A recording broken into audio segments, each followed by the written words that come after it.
Everything from overlanding in your stock rig to full-on LS-powered 2 buggies on stickies. This is the Total Off-Road Podcast. I'm your host, Steve. And I'm Ian, and we are here for episode number 31. 31. I was going to throw an F-bomb in there. I was like, all right, well, that's the way to start her off, right? Trying not to say it one episode, next episode start with it. Well, it felt right. I just pulled her back. I've got so much information for you this week, it's going to blow your mind. I'm excited. Across the board. Like just from one end to the other, full information. Are you ready? No. Oh. What do you want to do? Just go ahead. So starting off, I got a couple packages in the mail today. Oh, you got packages in the mail, huh? I did. Well, this week, all through the week, I got packages in the mail. It was like Christmas for me. I was so excited. I ordered like $400 for the crap from Amazon. I mean, like so much piddly stuff that like shouldn't be on Amazon, but was on Amazon. Right. So it was very easy to buy it all from one place. It was all Prime, but they have this new thing called Prime Day, like your Prime Day. So you can kind of like, your own Prime Day? Yeah. Oh, I didn't know that.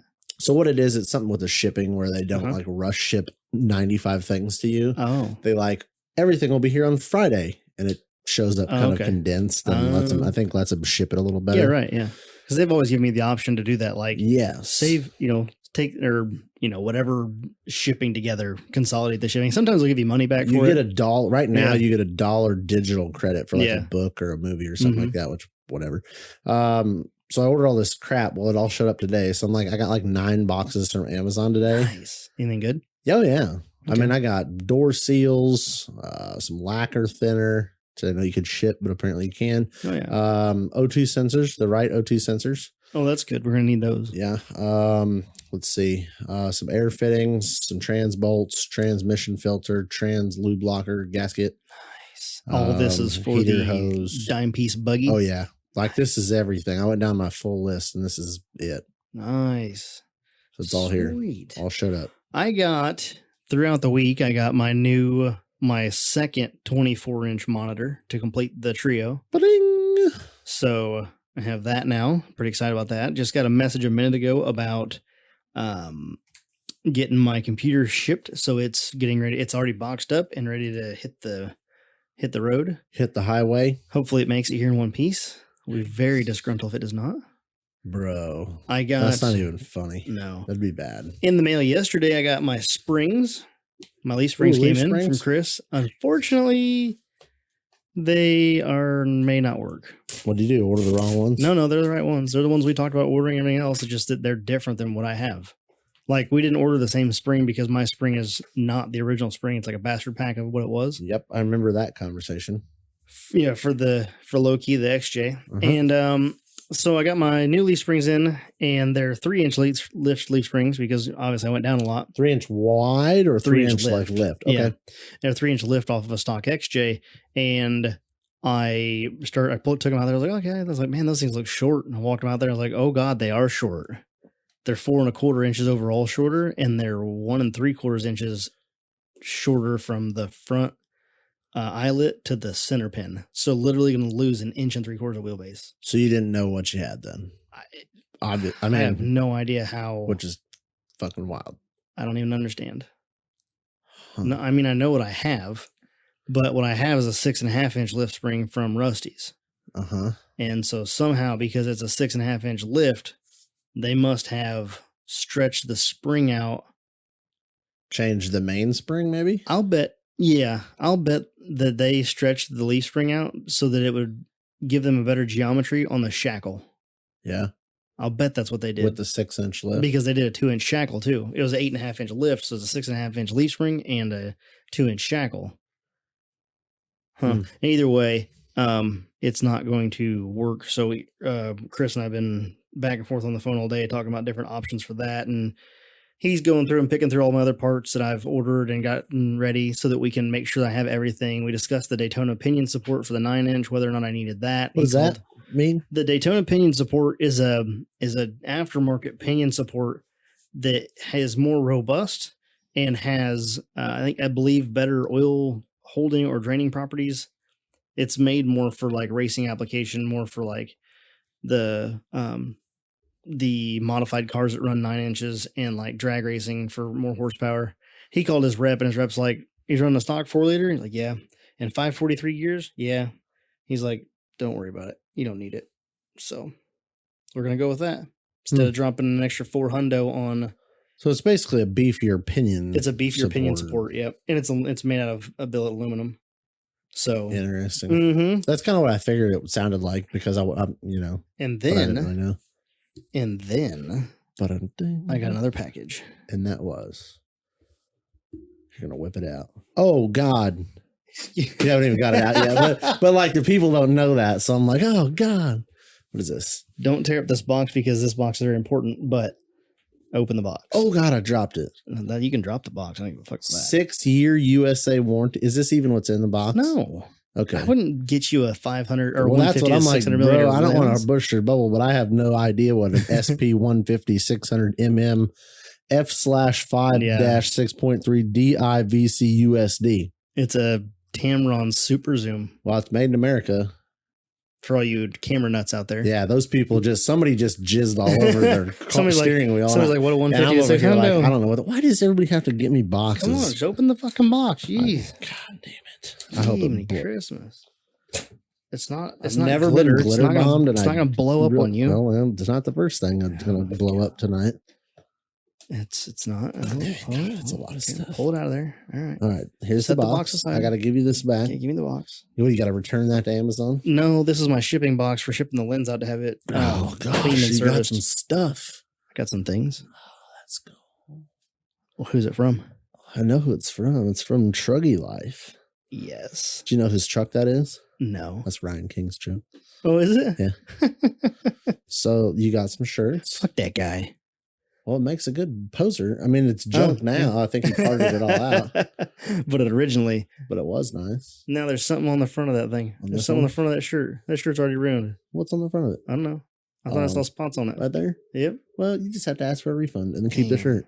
Just wash them. Yeah.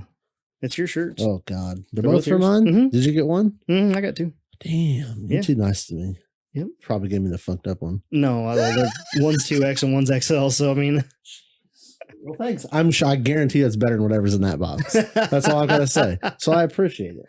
Yeah. I thought that would be cool. I ordered those like over a month ago. And they finally got here? Uh-huh. Well, Bryce has been a little bit busy. What do you do? Yeah. Yeah, they just did some, that was recent that they did some like contest for the new logo picture. Oh, really? And that picture, I mean, the picture cuts out like beautifully for stuff like that. Uh-huh. But yeah, I was like, how cool would it be to have your buggy on a t-shirt? Nice.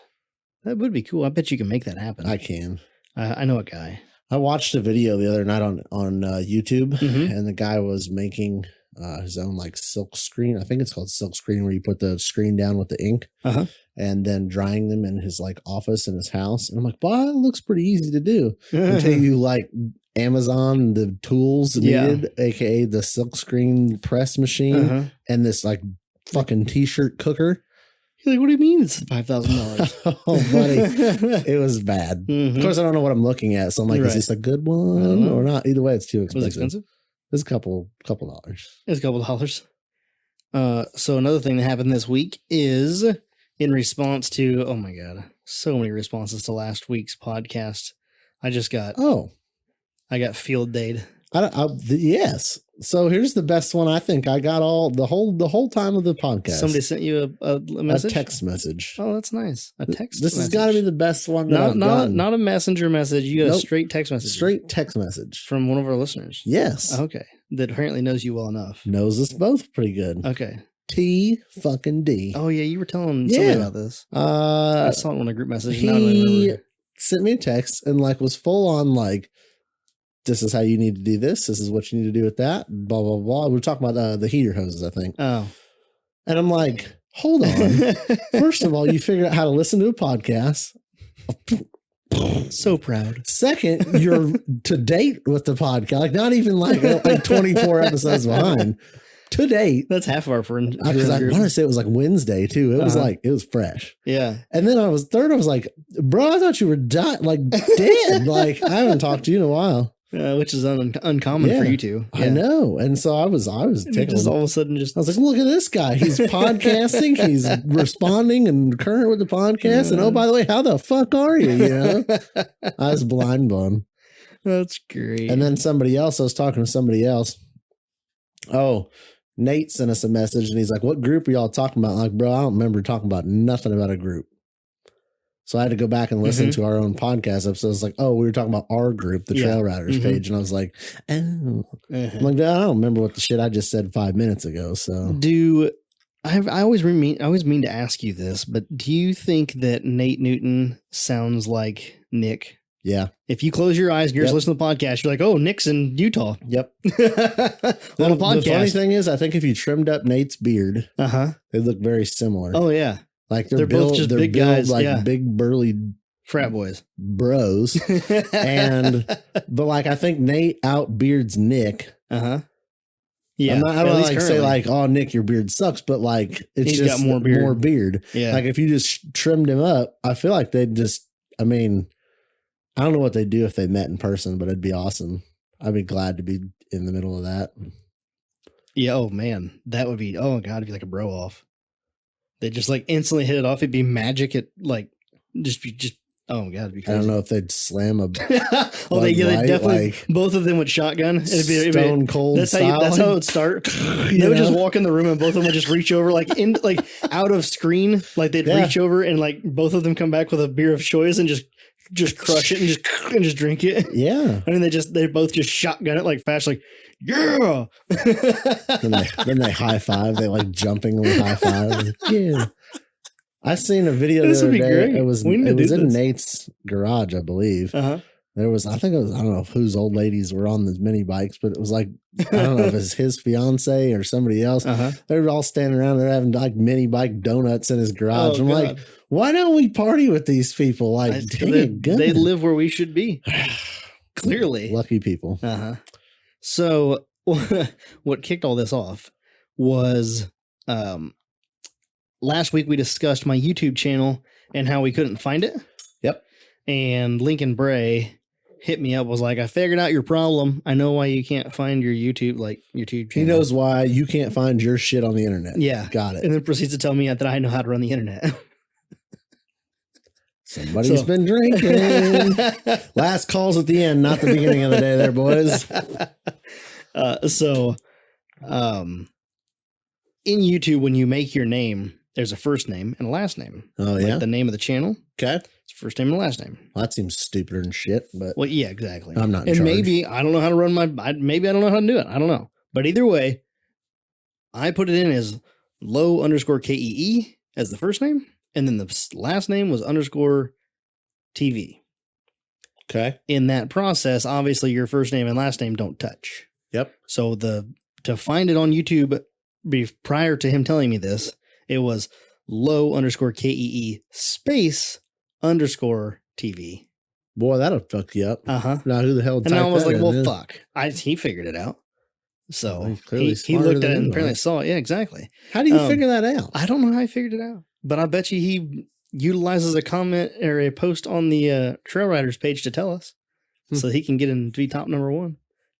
Do we drop that? Can we drop that bomb? Do we have time to drop that bomb? I don't know. What time are we at? We're 14 minutes in. I didn't hit the timer for you again. Oh, yeah. Well, all right. We'll do that when we call the guest here in a little bit. I got help figuring out. Hold on. I want to finish up where I'm at. Oh, that's right. And then we're going to do that. So after he told me that, I went and tried to like remedy it. Yep. And it requires you to have a last name or whatever when you're putting it in. Well, that's if somebody knows how to do this other than having a last name, let me know. I probably still won't change it. It's good now. It's low_KEE TV. Okay. Like space TV. So I was wondering if you could put like a friggin' period or something as your last name. Yeah. And then like, I don't know. Who cares about that? Because it's going to look for your first name with low key TV. Oh, yeah. But I don't Either know. way. They're probably like, that's not your last name. Well, no shit. Neither is TV, guy. So fuck off, YouTube. If somebody else knows more about YouTube than I do, because I'm really new to the game right now, then let me know. Like Bleepin' Jeep or the Bearded Jeeper or someone. Anybody else. Speaking of the Bearded Jeeper. Yes, sir. I had a thought while I was in the shower earlier. Okay. Because we had talked to them about getting on a podcast. Yeah. I was like, what if we just blow them off? Like intentionally, like tell them we're just blowing them off. That's a like we're huge superstars. Like, we're sorry, we don't have time. Then you for come off as an arrogant asshole. Yeah, but we're going to tell him we're doing. We're going to call him up and tell him that no, we're not going to. We apologize. We don't have time for your shit. And then just wait and be like, sorry, we just fucking with you. And then he goes, nah, I don't even want you anymore. And we're like, damn, dang it. I just had that, like, it played out in my mind, and I was like, well, that'd be kind of funny. But it's definitely a dick move. Only if you get your sense of humor. Yeah, because he could just go, yeah, all right then. Well, thanks. And I like it. I think that we should definitely be on there with him, just to welcome the new podcast on the East Coast. Mm-hmm. You know, a new off-road podcast. I think he's going to do good things with it. No West Coasters, huh? So there's not a lot of East Coast podcasters. I don't feel like there's a lot of East Coast off-road podcasts, and maybe there is, and I didn't find them. I look sometimes, but I have so many podcasts already. Yeah. You know, you got to be done listening, or like, you know, just tired of listening to whatever you're listening to. Which brings me, since we're talking about podcasts, yep, our guest this time, his dad has a podcast, and I was like, okay, let's go check it out. He's put down like 20 episodes since April. Huh? I was like, whoa, well, that'd be nice. I don't know what's going on. Like, I don't know. He just is recording all these, or just, you know, just fired it up or whatever. Either way, that's what it looked like on my phone anyway. Maybe it's a year. It didn't say a year ago. It was like April, like 3 months ago. Yeah, like shitting and getting, right. Putting down some episodes. I thought we were doing good at 31. Yeah. His dad knows every person ever. No, like, but every person in like the rock crawl game out west, he knows all of those guys. Like, they're all like, you know, have been in the scene forever. And so he had some pretty cool interviews. The first one I listened to was with our guest. Nice. And then the second one I listened to today is one you need to listen to. Uh-oh. It's with the creator of Pirate 4x4. Lance. Is that his name? Clifford. Sure. Yeah, that's it. Yeah, Lance Clifford. Yeah. It's like an hour and 15-minute podcast with him. And that dude goes through everything he did. You want to talk about getting your mind fucked up. Like, just those things that he's done, and you know why it happened? Because he was like, I want to make this off-road forum. No, it wasn't even that. It was an off-road website. He's like, I want to make this off-road website. And I guess it was a forum because he didn't quit his day job as a computer, whatever guy, like engineer or something. Yeah, something like a web, not a web designer, but it was something along those lines. He didn't quit that job. Maybe it was web design. He didn't quit that job until the forum was really starting to take off. But he did, though. But he quit his job and went and did this forum thing, and then was out here at these events, and then like asked some dude that was there competing, is like, oh man, you ever want a spotter? Let me know. And the guy called him up like a little while later, and was like, yeah, man, my spotter's gone. Can you come give me a hand? And they went out to an event and won the event. And he's like, yeah, we won the event and got a $10,000 purse, and then like a $5,000 contingency something from one of the sponsors. Like, he's like, we got 15 grand and all we did was win one competition. And he just kind of looked at the guy whose rig it was. And he's like, so are we doing this? No kidding. Well, see, that's so my helmet's here, and that's why I keep like, I'm just saying, like, just in case I'm out there. Yeah, I'm in the game. I got the helmet and the Han set up, and like, but it was just cool. Like, from going from that one thing where he was like, I'm gonna go with this guy and do this series. It just, oh man, and all the other stuff he's done since then. It's just like, it's crazy to listen to. There are people with Pirate 4x4 tattoos now, and that's just like, that all started so epic because he was like young and in school, got an AOL disc in the mail to try the internet out. And he's like, oh, this is cool. And he tried out the internet. He's like, oh man, this is cool. And he's like, I want to make a page for four-wheel in our four-wheel group. And their group was the Rubicon Pirates. There was two groups. I listened to someone on the Talent Tank that was very in with Lance. I don't think it was Lance, but there was two like local rock crawling clubs out there. Yeah. One from the way it was Bender, Rob Bender Park was talking about this. He's also got one with him. He was in the original like 10 Benders group. What they did, they were in the like, there's like one group that was like, I don't know, as he kind of described it, the like mall crawler style. And then there are the other ones that like the 10 Benders who just go out and literally like beat the shit out of their stuff and like really hardcore wheel their stuff. And they were kind of trying to be together. And it was like, we don't ever really participate in your group events because we want to like beat the shit out of our rigs. So then I think the way I understand it or remember it, they split off and there was two off-road groups. And they kind of like, then they started kind of like, let's get together and do a thing. And next thing you know, some like King of Hammers shit comes out of it. Right. Yeah. Like the pirate explodes and like. So he said that it was just the website for pirate. It was just the pirate or Rubicon Pirates or whatever it was called. They were called originally. It was their original forum for like themselves. It was a website. It was like pictures of what they were doing. Yeah. And he was with his local web provider. And then they called him up after a little while of doing this. And they're like, listen, you got to find somebody else to get your web service. You're using more bandwidth than all of our clients combined. Wow. You're using more bandwidth than all of them combined. Yes. And he was like, oh. And so he put on the forum, he's like, hey, we're getting kicked out of this, blah, blah, blah. We got to go do, or no, we need to find somewhere, whatever. And then one of the guys that was on the forum was like, hey, I'm starting a small web business. And I will host it for free. Oh, and so he started that, and then they got together, and then they just kept building it from there. And then that guy ended up selling his business, his web business, and another company bought it. The business was like, hey, you got to go somewhere. He's like, so then we had to buy our own, like started buying their own, like servers. Started buying their own servers and doing all that. He's like building all that. They sold Pirate. Yeah, they sold it to the Canadians. They've sold fucking Canucks. Well, they sold it. Vertical Scope is who bought it. Scope, there's some fucking Canadians that just spam it with ads. That's what he said. He was talking about kind of that situation. He's like, I'm outside of my agreement now, so what I can do whatever the fuck I want. Is like, he said that if they hadn't spammed it with the ads that they did, that it would have made the same revenue. Yep. It would have made the same revenue, and you would have still had the forum going on. Yeah. As much as it was. The ads killed it. Really? Oh, yeah. Because anytime you try to load it on a phone, it just fucks ads. It's terrible. Yep. And that's what I said. I was like, in my head, I was running through it, and I'm thinking, why did he let that forum slip?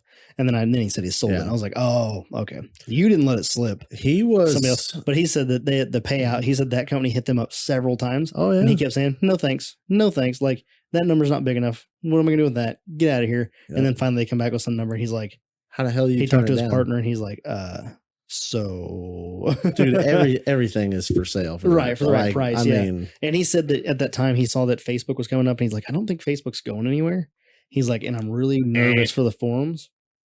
Oh, I thought you meant like Facebook was taking off. I'm like, it's not going away. Done fucked that one up real bad. Facebook's not going away. I agree. And that's what he said. He's like, Facebook's not going away, and I feel like the people are going to start migrating away from forums. And man, he hit that nail on the head. You know, because within 6 months or something like that. Selling, he said that he started seeing that was what was going on.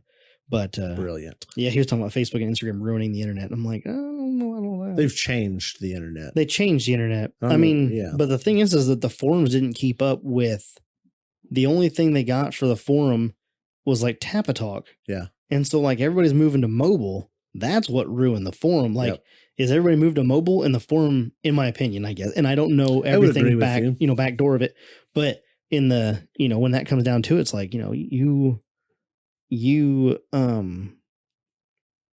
sorry, getting a message. If you don't keep up with things that are changing and keep things easy to use, the easier something is to use, the more people are going to use it. Yep. If my forum is 3 times harder to load an image onto than Facebook, then I'm out. That was, for me, I think the biggest killer to any forum was the fact that I had to go to PhotoFuck.it and upload a friggin' picture. And Tap-A-Talk went through several generations of trying to make that work. And they got to a point where they were making it work, but like the server, to have enough server space to be able to hold that much information is just insane. The cost is insane. Yeah. Yep. So you can't just give away this app unless there's an ad or somebody's fronting the money to have this server space to keep all these photos on. Yeah. But it's a lot bigger than just some dumb dicks on the internet having a forum. You know what I mean? What a cool thing to listen to, though. Somebody that guy, So what's this podcast called? That podcast is called, and I think I'm right here, I believe it's Conversations with Big Rich. Okay. Let me double check that. I'm going to write it down. And then I'm going to give you the number for our guest. And then while you're getting all that queued up, this is Conversations with Big Rich. Go check that out. It's a really I listened to the second episode, which had our guest, and then there's a few episodes later with Lance, and it was good too. Awesome. So I want to give you this, and the phone number is right there. Okay. If you want to cue that up, you have your phone all hooked up as we should. Yep. All right.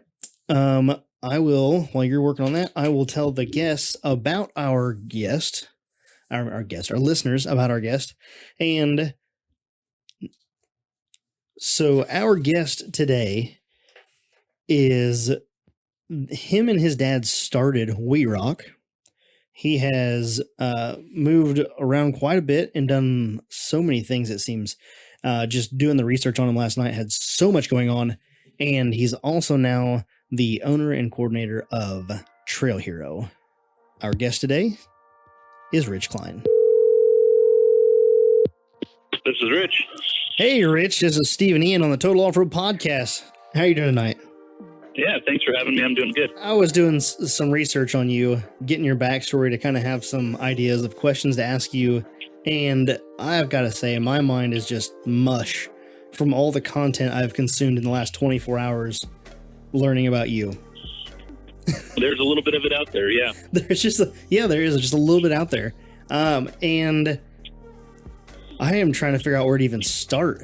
Obviously, I guess, do you want to tell them, our listeners, a little bit about yourself, maybe where you live right now, and your main two things that you do primarily?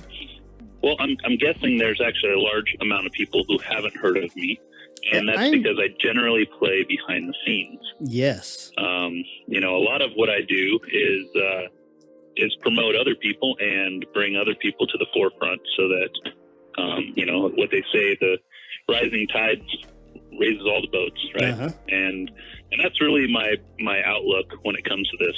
So if you have heard of me, it's probably been recently because of the Trail Hero event. Mm-hmm. But if you knew or has been around the sport for a long time, every amount of the extreme aspect of our sport I've had a hand in, whether it was racing in King of the Hammers, writing the rule book for literally every facet of rock sports, promoting and even driving in various events around the world, all rock sports orientated.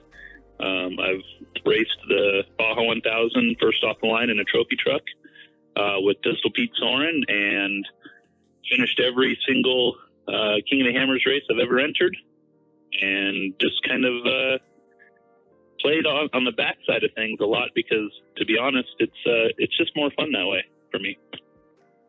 That's awesome. I know, right? Yeah, that's how I felt. Well, that's awesome. Oh, that's even better. Holy crap. That is exactly how I felt last night doing the research. I started off just kind of searching your name. So I found out about you, and I don't know when our listeners have learned about you, or maybe this is their first time hearing about you, but I first found you when somebody shared the video you did with Steve Nance on the Off-Road Network. Yeah, and I host that. I'm a host of a TV show, I guess. Yes. Not I guess, I am, I guess. Or whatever. And the driver's seat is the show, and it's listed on Amazon Prime Video, but we have a couple episodes that we pull off of, or not off of Prime, but we also display on Facebook and YouTube as well for just added distribution. But yeah, it's been a lot of fun. We get a chance to go riding and find out different drivers and what they do to to get through the obstacles and how it works for them, and a little backstory on them as well. Yes. I was blown away. So I thought the production with Steve Nance was just terrific. The way, the cameras following behind him all the way through. It was it chain? No, broken chain? Broken chain, which is a 12-ridge trail. Pretty difficult. Watching that. First off, it made me want to go take out a loan and sell my house so I can go buy a rig like that. Yeah, right? You should. And then the other thing was just watching the trails, and that's out in Sand Hollow, isn't it? Yeah, most of our content is out at Sand Hollow. Because you're not very far from here. There. No, yeah, we literally moved to Sand Hollow because it was the diamond in the rough. Nobody had known about it. 6 years ago, There was a little tiny event here once a year in the wintertime. And other than that, there was nothing. And you would go out on Memorial Day weekend and everyone would be across the street at the beach, this beautiful lake, San Hollow Lake. Uh-huh. And in the rocks, there's thousands of people at the lake, and in the rocks and on the dunes, there wasn't a soul in sight. So we looked at it as, we started looking at these trails and the possibility of trails. When we first moved there was only about 12 trails. And now there's 43, 44. Really? And we've built just about every one of them. Besides the original 12 trails, I want to say we've got at least 28 trails that we've done ourselves, built with the locals or with BLM and state parks to develop those trails into a real entity where they're mapped and people can reference them and go wheel them, and they're signed and everything like that. So, I mean, what we do is kind of a little bit of everything, right? We build trails, we host events, we host TV shows. Mm-hmm. And there's kind of what a lot of people don't see is there's a huge network of people behind me that they're really the people that help build this thing up to what it is. Mm-hmm. Meaning that the whole Trail Hero brand and moniker that we run now. But, I want to say we have over 150 volunteers and 8 full-time employees, and it's a business. And so, I just happen to be the guy at the forefront who doesn't mind being on camera and talking. So that's why I am where I am now. It's really awesome to watch that, to watch all the different content that you've put out there and just learn what I've learned. And then I was just telling the listeners a little bit ago before we called you about your dad's podcast and how, and I was listening to you on there and you were talking about some of this stuff and it's just blowing my mind. I think you were telling me, or you were telling the listeners on there that you produced the entire podcast from the front seat of these vehicles while you're doing that. Oh, the TV show. Yeah. So the driver's seat TV show, the entire, there is no post-production that's done. We do a bumper at the front and credits at the end. It takes an entirety of 20 minutes on our video editing software to produce the show. That's crazy. What we do is all the switchboard, the camera angles, everything we shoot during the trail is produced and edited while on the trail, while I'm sitting in the passenger seat. You'll see me look down every once in a while or tap something, and that's actually my switchboard. And as we go through the trail, I'm switching camera angles and trying to keep the show going. It's actually incredibly strenuous and stressful to do that. But the great part about it is there are no second takes. It is what it is. If you have to back up or we roll over, it's all captured. That's awesome. That's raw. That's straight up. Like, you couldn't get more. Like, you want reality TV is the thing that sells, but that's insane.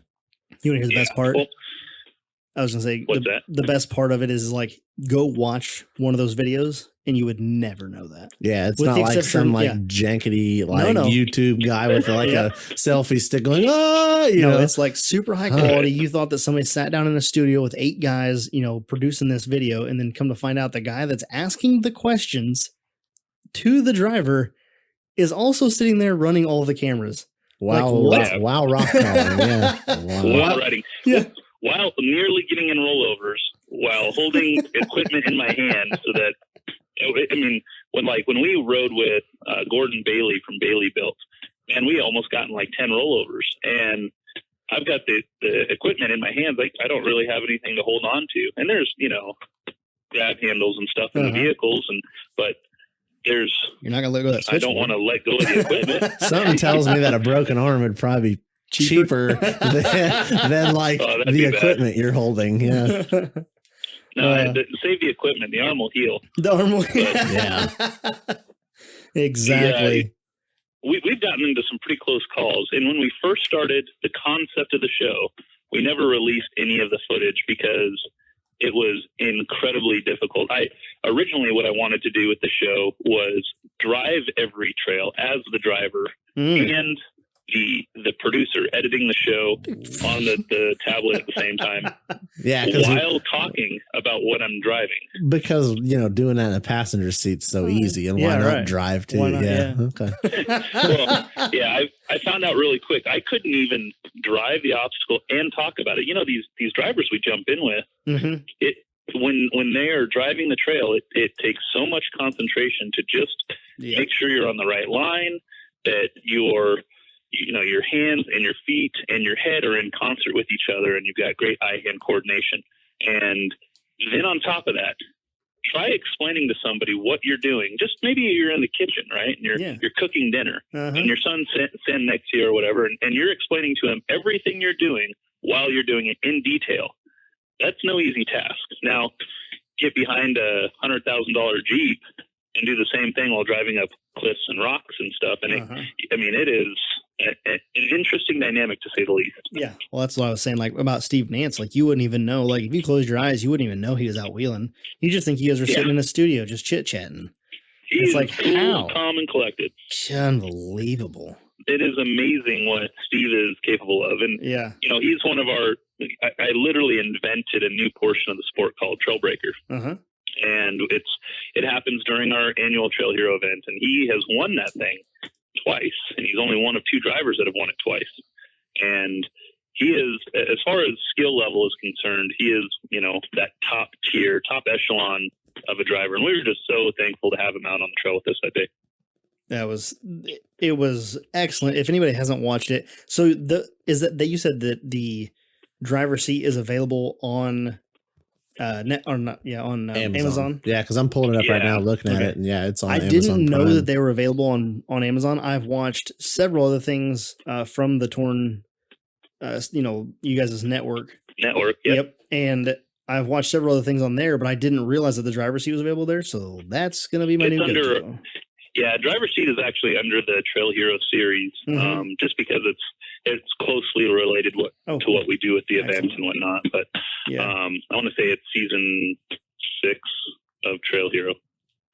It's unreal. I mean, I was reading, so last night, again, doing more research, just so I was kind of prepped, I want to know a little bit more about you, so I had an idea of what to ask you while I had you available and make use of your time. And I was reading I went to your LinkedIn profile and read that, and I was like, okay, that's pretty cool. Like, your bio in there is just impressive. Everybody should just, go read that and then live your life by it. I haven't. Oh, that's right. I do have a little saying in there. You got a few things in there. I haven't been on LinkedIn in years, I guess. Right. Yeah. I think it's pretty, it's older, but like, if you live your life that way, like, you're going to have a good life. Yeah. Like, you're not holding back. You just get out there, try it. If it doesn't work, try something else. And, is basically the gist of it, but it was pretty good. I got a good laugh out of it and was just like, I need to go read more about this guy. And so then I went over to the Trail Hero page and then read you guys' basically kind of your mission statement, but more or less why you do it. And I'm blown away because it has two primary goals involved in Trail Hero. And one is getting people that are that have mobility challenges to get out and do and be able to go outdoors and see things that they normally wouldn't be able to get to, which is amazing.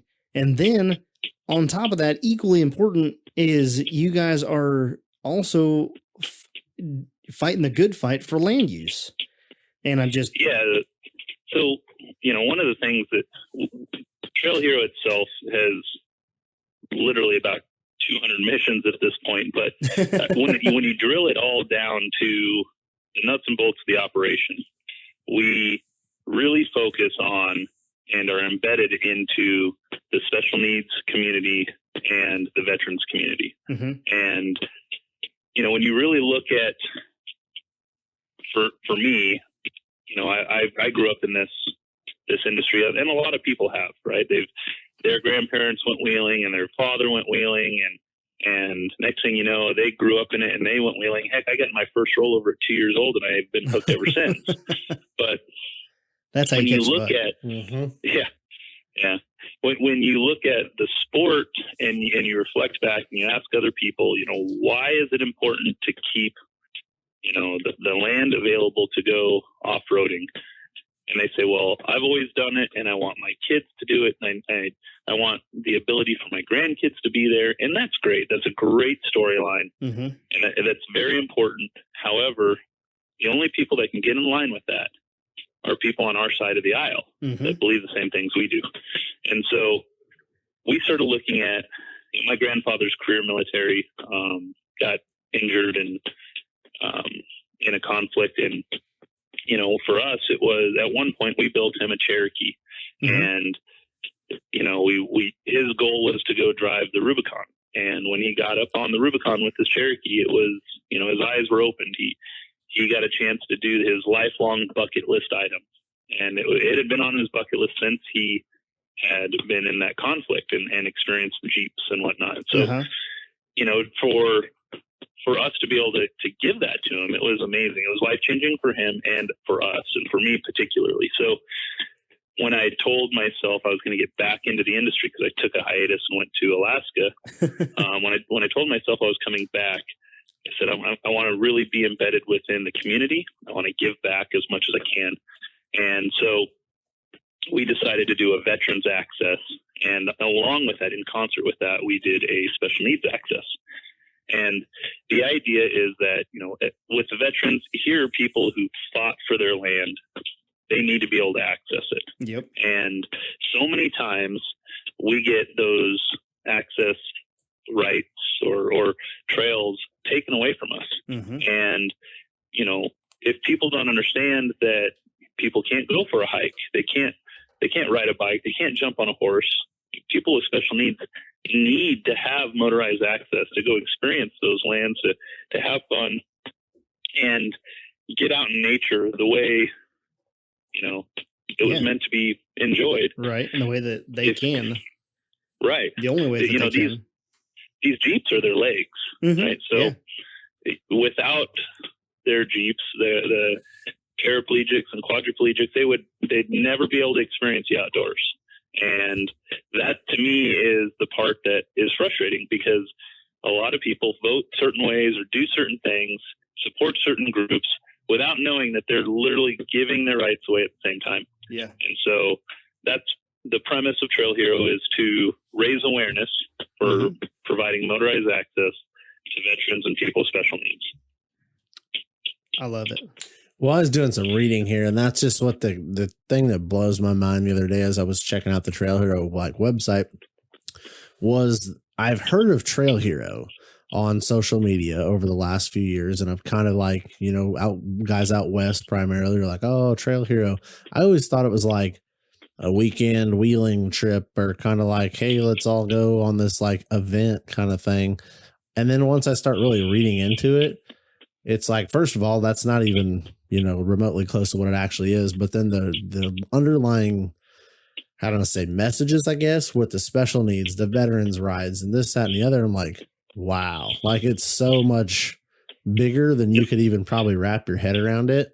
And it just blew my mind. And then the fact you start looking at like fees and stuff, you're like, well, how much does this cost to like go to? And it's like, I don't know. I read the word free so many times. Obviously there's like certain registration fees and stuff, but like, this is free for this person. This is for, I'm not charging you to go take you out on and that's, everybody wants to kind of think, oh, I'll do this. And well, there's a cost. The cost that's not even the thing. Yeah. It's the experience. And that's what I think was really exciting, is that it's really truly about the experience and not the like, we're going to do it, but oh, by the way, we need a little entry fee or something for whatever. And that's what I think the purpose really shines through there. Well, for us, it's how many different ways can we get people involved with our effort in a fun manner? Yep. And, to be honest, nobody wants to go to an event and be educated. Yep. That's not fun. And so what we do is we say, look, we're doing this regardless. And around the event, around the special needs and the veterans access, are other things that will entice people to be there. It's super fun activities to be involved with. And at the end of the day, they don't have to partake in all of our educational stuff. we still go out and have a good time. And so, you know, for instance, when we do the special needs access run, it's one trail, one day for about 6 hours. We take the local kids from the local school and a couple people from different homes and whatnot, and get them out on the trail and get them to see, you know, these cool caves and experience what it's like to go rock crawling and see the you know, cliffs and whatnot, and just go experience nature. And while that's happening, there's, you know, 16, 18 other trails that anybody can jump onto and go run. And for our guided trail efforts, it does cost, but you get so much in return that it really makes up for the price. And we do that each day. You know, Wednesday, Special Needs Day, is 18 trails. Thursday, with our Veterans Day, is 20 plus trails. And if you're a veteran, it doesn't matter if you run on our veterans run or not. If you're a veteran on Thursday, your trails are covered. They're free. They don't cost you anything. And all of our special needs people, they ride with us for free. Their breakfast is catered. Their lunch is catered. They get shirts. They get all these things that we just to show like a token of our appreciation for wanting to get them out there and get them out of their bubble and go experience something that could possibly change your life. Yeah. And that's what I mean. I sit here reading all this stuff about the different things, and it's like, oh, not for $20 you can have this experience. It's like, oh no, you get this catered breakfast and then all this stuff. I'm like, that's it. It just blows my mind. Yeah. It's just, well, and partners within the industry help make this so affordable, right? Mm-hmm. It's, you know, to spectate, like each day after your trails, there's what we call free rock sports entertainment. There's competition rock crawling. There's this new sport we invented called trail breaking. There's beach parties, concerts, 150-foot slip and slide into the lake for the kids, and all of it's free. Every inch of that is free. Our vendor show, free. Just come and enjoy Southern Utah. And if you get a chance to experience the veterans movement or the people's special needs runs, great. If you want to just be there and enjoy Southern Utah for what it is, that's cool too. Do they literally set up that 150-foot water slide for the event? Yeah, we specifically do that. Like, it's insane. I have 2 5,000-gallon per. Oh, I don't know how many. It's not per minute, but it's a lot. They're huge water pumps. Yeah, mm-hmm. and they just put tons of water down the thing. And you know, we set it up for the kids, but what ends up happening is the adults have just as much fun on it. Oh yeah, you said kids, and I'm like, well, I'll be honest, I might not maybe push a kid out the way, but I'll be waiting in line. Like, I'm gonna get on that. Has it got twists and turns in it? No, it's just a straight down deal. It's a straight down speed, baby. Holy cow! How tall is that thing? It is at least 40 foot tall. Nice. Yeah, and it's fun. We have these riding the big inflatable bulls that they jump on and they go down, and it's super fun. And while that happens, once it gets like nighttime and the kids are gone, we do the concert. And last year we actually had Afro Man play for us, believe it or not. Uh-huh. And that was, granted, I'll be honest, I don't know if it was actually Afro Man. He told us he was Afro Man, but he was like 10 years removed, 90 pounds heavier. His afro was a wig. Sounded just like him, but yeah, we'll go for it. Fake it till you make it. There, that's it. Yeah, but it was hilarious. It was so much fun. That's probably better than the Nelly concert I went to. Oh boy. Didn't much look like, kind of sort of looked like him, didn't much sound like him, and the concert was terrible. But you know. Yeah. Well, this year we have this year we actually have 38 Special coming out. Oh, cool. So that's pretty cool. Awesome. Yeah. Making gains, getting different people on there. That's awesome. And all of that is free? Yes. Like 100% free for all. So all of our participants, when you get your pass to the event, everything becomes free. Wow. Now, if you just go to the event to hang out, to just do your own thing, hang out, you don't go on any of our guided runs, getting into the park costs, and some of the other little things cost here and there. But if you are a participant of the event, which is literally, it's $50 per vehicle, doesn't even matter how many people are in your vehicle, $50 per vehicle per day, and all this stuff is part of that package. Wow. Do you guys cater for everybody that signs up for the event? Yes, we do. Wow. Yeah, and so we only cater one dinner, and that's Saturday night for our regular registered participants. Yep. If you're a veteran, breakfast, lunch, and dinner on Thursdays completely catered. Yeah. That's super cool. I can't even One question I have is which I have never been to Utah for wheeling. I have recently, thanks to Steve, I've been watching Matt's Recovery out there, and you get a really cool lay of Sand Hollow area. And I was actually watched one. He posted a new video today right as I came home, and I watched it real fast. And he's actually in the video said, people have really thanked us for doing these because they see some areas of Sand Hollow and they go, I want to go there. And I've worked for me. But what kind of vehicles are you seeing on these trail rides? Are we talking all kinds of stuff, or primarily more of a street driven stuff that kind of does the off-road stuff too? Or what's the ideal vehicle, I guess, for something like that? So we actually cater all of our trails, can cater to just about any vehicle. So, I mean, if you have a completely stock 4-wheel drive vehicle, we have trails for you.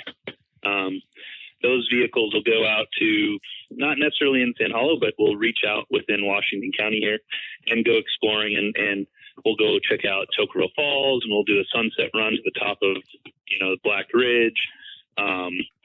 There's the Honeymoon Trail. There's dinosaur tracks that you can go explore. And we kind of build all of this into the event. So if you have, say it's a stock JK or a Toyota 4Runner, completely stock, we have a trail for you. If you get into wanting to get a little bit more extreme, you have lift and tires. We have trails rated from 2 all the way to 12.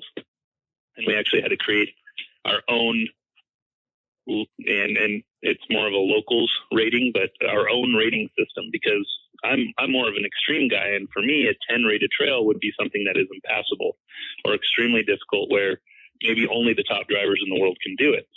And now a 10 rated trail is, 9 rated trails, Pritchett Canyon and Moab. And I've literally done the entire trail in my Ultra 4 car in 22 minutes. And so, where people take 4 hours to do it in a Jeep. And so for me, we had to increase the level, because there is another portion of more extreme trails out there, and people want to hunt them down and try them. And so, and Sand Hollow is a perfect place for that. So what we've done is, we guide trails from, a 2-rated stock 4-wheel drive trail all the way up to a 12-rated trail. And, you have a little bit of something for everyone. It doesn't matter what your skill level is, how big your build is. There's a trail there for you. Yeah, that's awesome. Well, that's what I'm wild, because my stuff's probably not built so much for sand stuff, but rock stuff. Oh man, I We Rock, all the trail breaker stuff like that comp style crawler stuff. Yeah, it's be Keep still thy heart, Gosh. You mentioned Dinosaur Trail. Is that where you can find the Flintstones mansion? Yeah, so we have literally an area called the Flintstone House, where you can, I wouldn't say it's much bigger than, my couch, to be honest, but you can go underneath a rock, and there's this little cavern. And if it were apocalyptic conditions and I needed a place to get out of the weather, I would definitely go into it. Right. Yeah. One of the videos I was watching, I think they've mentioned, they called it the Flintstones mansion. I started cracking up. I was like, that's pretty funny. Yeah, and then the dinosaur tracks, it's pretty cool. I mean, these tracks left from dinosaurs millions of years ago, there's footprints there that are, 2.5 feet long. Wow. And just kind of puts into perspective how small we are at the same time. And we show everyone these things, old ruins and Indian petroglyphs and all this cool stuff. That's cool. You ready to go, Ian? A lot of fun. Oh yeah, no, I'm already over here. Like, yeah, we're gonna go. Yeah, I got it. It's in my calendar. You got you writing down there when the dates are for Trail Hero? Yes, sir. Yeah, October 6th through the 10th this year. Awesome. October. And we're generally the first full week of October. If anyone wants to know what it's going to be like for next year, it'll be just about the same. Gonna have to miss my brother's birthday. That's Sorry, all buddy. Right. Sorry, brother. I got another one of them coming up. It's all right. Yeah. Send him a text message, you know. So, Ian has a question for you about We Rock. Maybe you can answer it. Maybe you can't. Yeah, we need to get some more We Rock over here in the Midwest. Yeah, he wants to know why you guys aren't doing it at Badlands anymore. Well, so I left We Rock in 2011, and I loved the Badlands. There was a time when Kyle owns it now. Obviously it changed ownership after Troy passed, but it's always been a great place to go to. However, what the series does is usually depicted by how many drivers and sponsors and different things like that. So if they, not that I have involvement in the We Rock anymore, but if they do go to a site, it usually has to do with, a sponsor wants to break into a new area, or they work with property owners on different things. That makes sense. I know that, Big Rich, my dad, and Kyle are still pretty good friends, and I don't think there's ever been a bad bone in either of their bodies about each other. So yeah, I think it'll probably come back around, but I don't know what their plans are for the future. Yeah, I figured it was just dictated by what was needed in the area. Like, what if there's no drivers over here in the Midwest for that type of buggy? Like, you're not going to bring every driver from 800 miles away and say, hey, we're meeting at this park. Yeah. Like, what? Yeah. Well, when Troy ran it, they were building buggies there at the same time. And, and a lot was going on, and there was a lot of people, in the area that wheeled. And that was, one of the greatest wheelers of all time is, that was his home park essentially. Jesse Haynes. And Jesse. Yeah. And, but at the end of the Badlands, off-road, fabrication shop, a lot of those things go away, and drivers, really what the sport saw was, that economic downturn, housing collapse took a lot of drivers out, and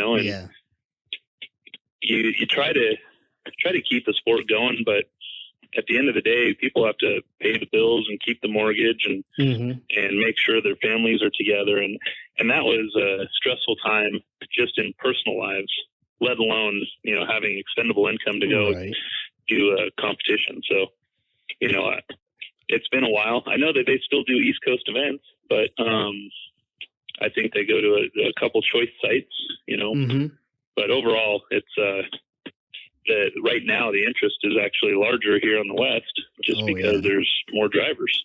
Yeah. And the wheeling, the rock crawling out there, you don't have to make half the stuff, Yeah. You don't have to go through and set it all up. So they're like, no, all the rocks are here. Just come out and map out your course. It is a little easier with the natural terrain we have here for sure. But there's great natural terrain on the East Coast too. It's just a matter of, the property owners, and if it's even feasible. There's sites that we used to go to in We Rock on the East Coast that now it's an active mine or it's a housing development or something, Yep. Money wins. Yeah. Yep. That's right. Hey, I'm all ready to. I got my plans for my comp rig. Okay. So I've always been into the rock crawling thing. Now, seemingly living in the middle of cornfields, people think you're building mud trucks all the time. So you settled and built a bouncer? So I've built a bouncer. So I've got that going for me. Hopefully that should be done here in a couple of weeks. And I've already started gathering some parts, and I've got some plans in my head on what I want out of more not like a full comp style rig, but it's going to be pretty much I want to take my easiest way I can explain this. I want to take a Jesse Haynes Fab chassis, and I want to take a Rock Lizard chassis, and I want to put them together. I want a 2-seat rear engine comp chassis buggy. Okay. Sounds good to me. So it's going to happen. So that's the next plan. You heard it here first. You heard it here first. Yeah. So hold on, your builder's messaging me. Oh, is he? Good. I told him to get the tube bender warm. So, but that's my plan because I love that. Like, I could sit there for hours and watch videos of like that real slow, technical driver makes a difference. It just blows my mind. It does, yeah. Because I love seeing a rock ledge or like a rock line and just like, all right, this is how I would walk over this. And then obviously it's always challenging when you get on it. You're like, oh, well, that didn't work. Well, and that's kind of the way the sport's gone recently. You know, there's definitely popularity with the rock bouncer stuff, but there's a lot of, obviously, someone like Tim Cameron is just dominating, and it shows you that it's not just all about luck and getting the right balance, because he always is on the podium. Yep. But when you look at the more technical aspect of the sport, you know, the competition rock crawling has always kind of been at the forefront of that. And at the same time as it is fun to be a part of, I gauge, you know, how the public would perceive it based off my wife, right? My wife she's not from the industry. She could care kind of less about rock crawling. And so she's interested or entertained and willing to watch, then that to me tells me that it's a sport that is good for the public mass. Excuse me. And so, you know, that's actually where we came up with Trailbreaker itself. Is the competition crawling was difficult to understand. There's cones everywhere. It kind of looks like a construction site. There's lots of points, and it's difficult to follow. And so we designed the Trailbreaker as this idea where we take 10 of the best drivers we can find, and some of them might be, you know, voted in by the public, and it could be Joe Blow down the road with his backyard buggy, and pit them on against each other on literally the world's toughest trail. Nobody's ever completed it. Nobody's ever even seen it usually. And then we take all the things that they enjoy in rock crawling, we take that away from them. So no radio communication, no spotter. They're not even allowed to watch each other. They get put in a bullpen, and they have to sit there and wait their turn until it's their turn to go wheeling. And what you get is this really raw, more trail wheeling feel to a competition. And it ends up being phenomenal. You know, these guys are wheeling terrain. When we first look at the terrain, we have no clue if it's drivable. And in fact, the years 2 and 3 had Trailbreakers that weren't even finished. Wow. So that just goes to show you how difficult it was. In year 2, we actually during an extraction, a recovery, we literally tore a vehicle in half. That's how difficult this and strenuous this terrain is on these vehicles. Oh yeah. And it wasn't by like, yeah, what on purpose, just got wedged. Yeah. Hey, let's see if we can do this. It's a byproduct. It's not coming, Bill. Give her another yank. Yeah. We thought we were going to have to start unbolting axles and getting the Chinook, and you know, and that's the canyons these guys get themselves into for this Trailbreaker. Yep. And they're just insane, you know. And last Trailbreaker 3, the final waterfall was a 20-foot launch that you had to just jump up into this thing, and it ended up that, you know, Steve Nance got the furthest, and that was it. You know, he didn't actually finish it, and nobody did for that matter. And so, you know, when you look at this level of difficulty, it's not something you can jump through. It's not something that you can race through. You have to be on your line, and if you fall off your line, it could be, you know, a real extraction, not something you get Matt's towing out for, but something that you have to unbolt, you know, tires and axles and drag these vehicles through things because there's just no other way to get them out. That's insane. I love Matt. I love Matt's towing and recovery, but I think the old kinetic strap and the Cherokee. I'm not going to get that one out. I think she's coming out of there, boys. And it's funny because when he got his YouTube page started, a lot of locals, they'll go out and help people out on the mountain and whatnot. And he started running around, and we were watching him one day, and he actually had some issues. So I drove over there and hey, you know, you need a hand. And I don't know who I was actually talking to, but it just says Winders Towing on it, you know? And he goes, oh, you know, hey, what's up? I'm Matt, and I'm just trying to get this rig out. And so we started talking about, he had this little Cherokee, and started talking about different ways he could pull him out. And once he aired down and used the kinetic and all this other stuff, he popped the guy right out. And, you know, it was probably 2 or 3 months later, he started filming everything he did. And there's nothing special to what he's doing. It's stuff we do all the time. Right. Yeah. But somebody's capturing it, and he's putting it in front of the crowd. And I'll tell you what, he's got over 1 million followers now. Does he? Yeah, it's over 1 million seriously? subscribers on YouTube. Yeah. Wow. Well, how long has he been doing like Beyonce? The thing is, it's clean video. So it's not like you could put that on in front of your kids. Your kid's going to understand what's going on. Because, I mean, you put that on for a younger kid and it's like, oh, he's going to pull this. I watched one this morning. It was like a Dodge Ram. I think it was a 3/4 ton Ram that was just, you know, stuck in sand. And you're like, okay, hook, strap, pull out. But like to a young kid, that's awesome. Hell, to me, that's awesome. But it's a clean channel. It's good. It's good fun. He doesn't try to make it that he knows everything. And it's just sometimes his plan doesn't work and he goes, well, that didn't work. But he never gives up. And he's like, he's on it. And but it's so clean and true. And it's great. He's at 210,000 subscribers, which I'm pretty sure I looked a few months ago and it was only 33,000 subscribers. So he's growing like crazy. Yeah. It won't be long. It won't be long. But yeah, he puts out good footage. It's easy to watch, you know, and for me, being from the Midwest, I'm like, I'm going to sit and watch this just so I can see where you guys are wheeling at. Like, you know, like where did you doesn't even get down into the canyons that we're in? Yeah. You know, he just rescues everybody that's on the outlying, you know, and they get in some hairy situations, like watching them go get stuff out. I'm like, man, like, I just want to go move there just so I can throw a recovery strap in the back of my old Cherokee and go help people out. Start your YouTube channel. You know, But anyway, so I got one more question before we move on from Trailbreaker. We're not moving on from Trailbreaker. Oh, we're going back. Okay, well, I'm going back to it. So I've got it pulled up here on the old interwebs. So let's see. It's an invite-only event. And for Trailbreaker. But like, how many people are invited to do this event? Because the way I read it here, there's like, what, 6? There's 6 that are qualified. Okay, so what we do is we take the winners from past events and the top 3 from the last event. Okay. There's only 4 winners, so they're in. And then the 2 other guys that were second and third, they're in. So there's 6 drivers qualified right now. Those 6 drivers select, you know, as many drivers as they think can be in that could actually survive.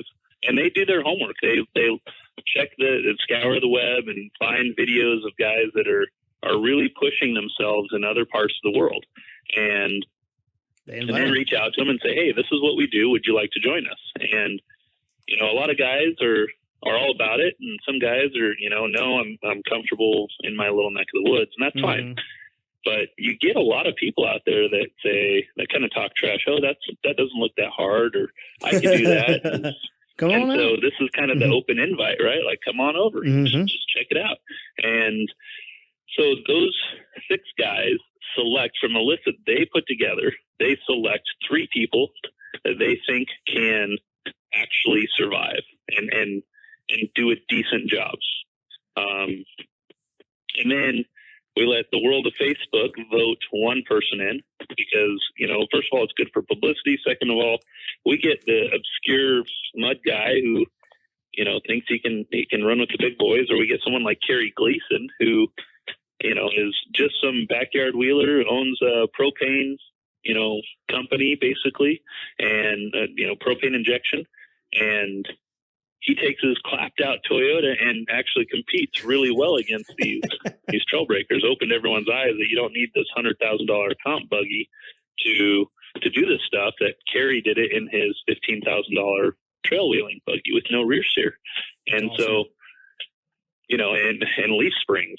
So when we get that Facebook vote in, and then generally speaking, that's our 10.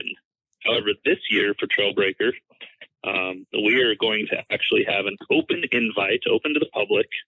Anybody who thinks they're, Billy Badass that wants to try these rocks because they look so easy will get a chance to jump into an LCQ, a last chance qualifier, the morning of Trailbreaker.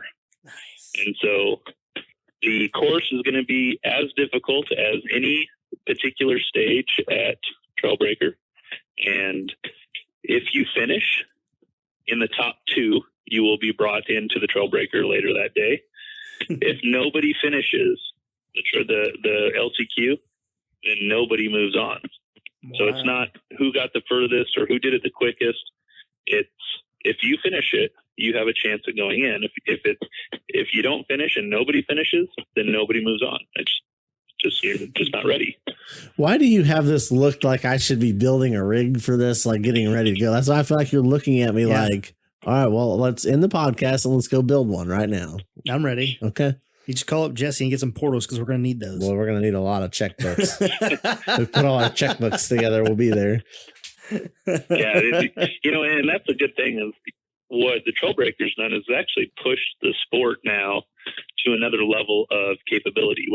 Your typical rock crawling competition crawler it's short and narrow and ultra lightweight. And so it's good for working its way around rocks and around and through cones. But when it comes to, these massive waterfall climbs and these big boulder fields that you have to get through, generally speaking, it's a longer, wider, taller vehicle that does better.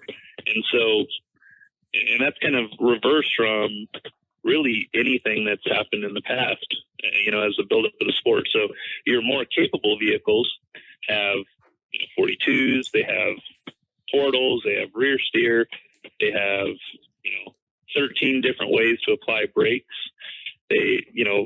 People are starting to build, and this is the kind of crazy thing, people are starting to build reverser boxes, and you've probably never heard of this before, but it's a box that bolts to the front output of your transfer case, and it reverses the rotation of your drive shaft. And the reason why that's important is it gets a chance for the vehicle to settle in and doesn't allow the vehicle to lift tires and do a kind of crazy thing. So side hilling and climbs, your vehicle's more stable. And that would have never been invented if it weren't for the Trailbreaker. So it basically, when you put, because like so if I follow this right, it basically is essentially I'm going to call it a trans brake for the transfer case, so that when you put it in from forward to reverse, you don't get that unloading. It permanently loads it to lock it. You're so far off. Yeah. Okay. Hold on. I think I understand what's going on here. So okay. you guys have reversed you've reversed the direction of the torque, so that when the engine's trying to torque one way, the car is trying to torque the other direction. As you it's trying to, instead of trying to lift the driver's front tire, it's trying to lift the passenger front tire, but not really, because it's all right. Well, you're on target, so I'll follow you. Okay. I was sitting here, I'm running through my head. I'm like, wait, what? So then, do you change the ring gear? Also has to change sides. Generally speaking, we have third members. Oh, and you just flip it. So yeah, you could just flip it.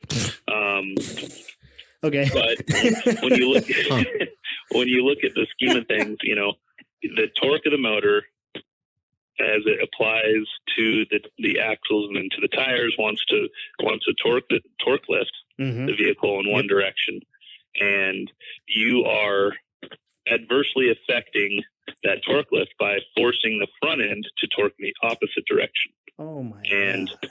because of that, the suspension and the drivetrain is actually more settled and therefore more capable. So unreal. Yeah. That brings me back to, I was going to say something about, I was watching the other day, I was scrolling through Amazon looking for something to watch because I got tired of watching Motor Trend, or they were in between seasons or whatever it was. And I was like, I'm over it. I'm going to go find something else to watch. And I was scrolling through Amazon and I found, I'm pretty sure it was We Rock 2005. And on the Hauling or Crawling videos? Yes. Yeah. And I started watching that, and the first thing I noticed is they were doing things on those buggies in 2005 that people are just now starting to do on their crawlers. Yeah. Like on their, like, you know, your normal trail rigs. It's like a trail crawler. Yeah. Like you look at it and you look at it from 2005 and you're like, it's got 40s or at least 39.5s. It's got aluminum bead locks. Like it has coilovers or air shocks on all four corners, like triangulated 4-link front and rear, full hydro. I'm like, they were doing it 10 years before it even started gain any popularity. Yeah, you know, a lot of times the competition rock crawling is the test bed for a lot of these companies. And so we do one part of my company is destructive testing for different companies and R&D. And so well, that sounds like my kind of job. Like I could do that. Right? Yeah. Let's go blow some shit up. I can break all the shit. Yes, I'm pretty good at that. So yeah, it's a lot of fun. There's no doubt about it. But you know, right now I've got 26 products that are active in the industry being sold to regular Joe Blow that drives his Jeep to and from the trail. And those all started out, you know, the first run was on my vehicle or Jesse's or you know, some of these other drivers. And, you know, now after rigorous testing and going through and blowing up, you know, steering boxes and tearing, you know, wheels apart and whatnot, we've actually designed parts that you can be proud to put on your vehicle. Yeah. And there's a certain level of company out there that takes pride in doing that. And then there's others that, you know, are just fine with getting their stuff from China and bolting it on and selling it as dirt cheap as possible. But that's not the way we do business. And so, you know, we put every product through the paces, and I won't have a product in my car that I don't think will work. You know, it just doesn't matter how big the sponsorship is or how much money they give or any of that. If it's not going to work, we're not going to run it. I don't blame you a bit there. With the Trail Hero, do you plan on ever expanding it outside of East Coast, Sand Hollow, Midwest? You must be talking to a few of my friends on the East Coast. I know. Are you reading something over there, Ian? No, but I'm just saying, like, there was something. What was it? Somebody wanted to bring something to the Midwest. It was, I can't remember the event. Havoc, Mountain Havoc. Oh, okay. They're like, let's bring Mountain Havoc to the Midwest. I'm like, yes, because I live there. Well, that's not my problem. That's somebody else got to figure that out. Well, I'm like, let's rock crawl here. The reason for me that I asked if you were going to bring Trail Hero outside of Sand Hollow or outside of where you guys are located there, outside of St. George. The reason I say that is because only so many people can get out there to explore that area. Yeah. And the land use and the special needs is nationwide. And so being able to have... Yeah, so what we do to help combat that in the past, and obviously this whole COVID thing kind of put a kibosh to a lot of it, but we do, you know, special needs runs and veterans runs in different states, and we reach out to the local 4-wheel drive community and get their trail, you know, the trail guys involved in different clubs, and then we reach out to different people with special needs and veterans, and we do these runs, and we've done them in 6 or 7 different states now. And that's going to continue to be our message and how we really push that. The Trail Hero event here literally brings people from 47 different states as of last year. 47 different states here. I got to ask, do you know off the top of your head what was not being represented there state-wise? Yeah, we didn't have Alaska. We didn't have Hawaii. And then we didn't have Illinois.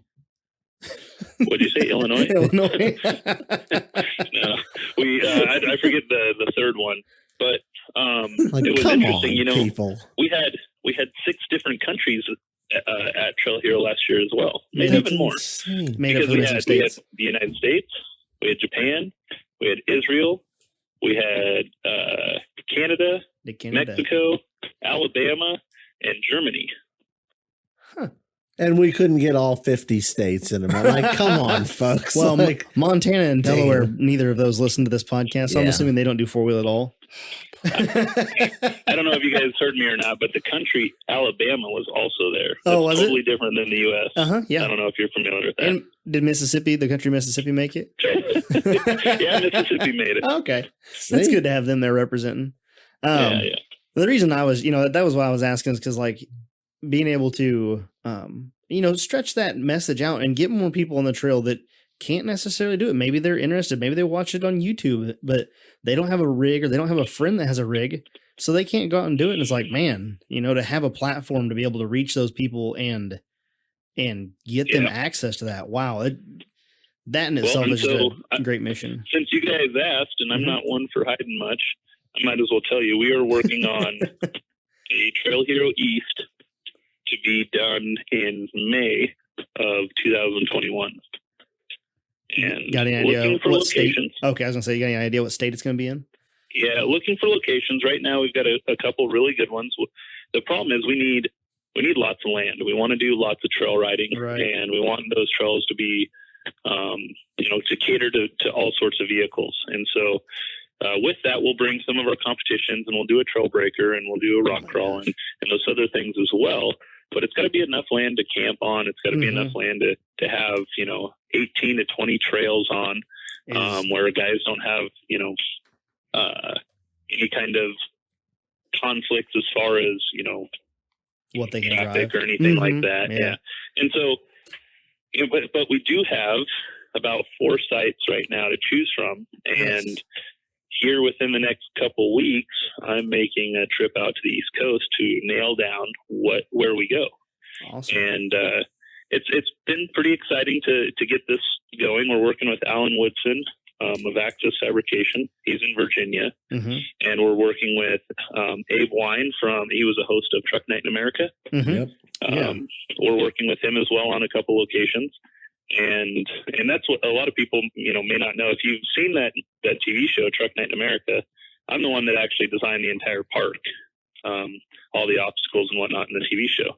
I'm just curious. So, you told me that the other day. That's cool. And I'm just curious, what gave you the idea to launch toilets? Oh, that wasn't me. That was some TV executive who doesn't have a driver's license and no vehicle, and they take a taxi to work every day. You set up all the physical courses. Yeah, all the cool ones. Yeah.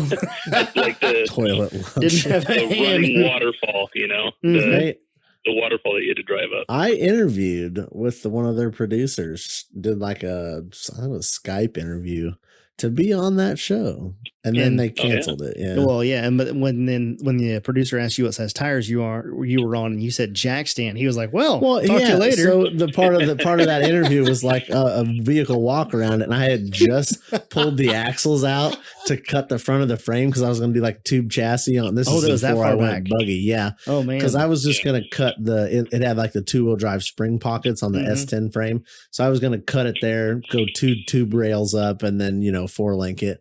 And boy, I tell you what, he did not like the fact when I flipped that camera around and this truck is hovering on like 4-foot jack stands.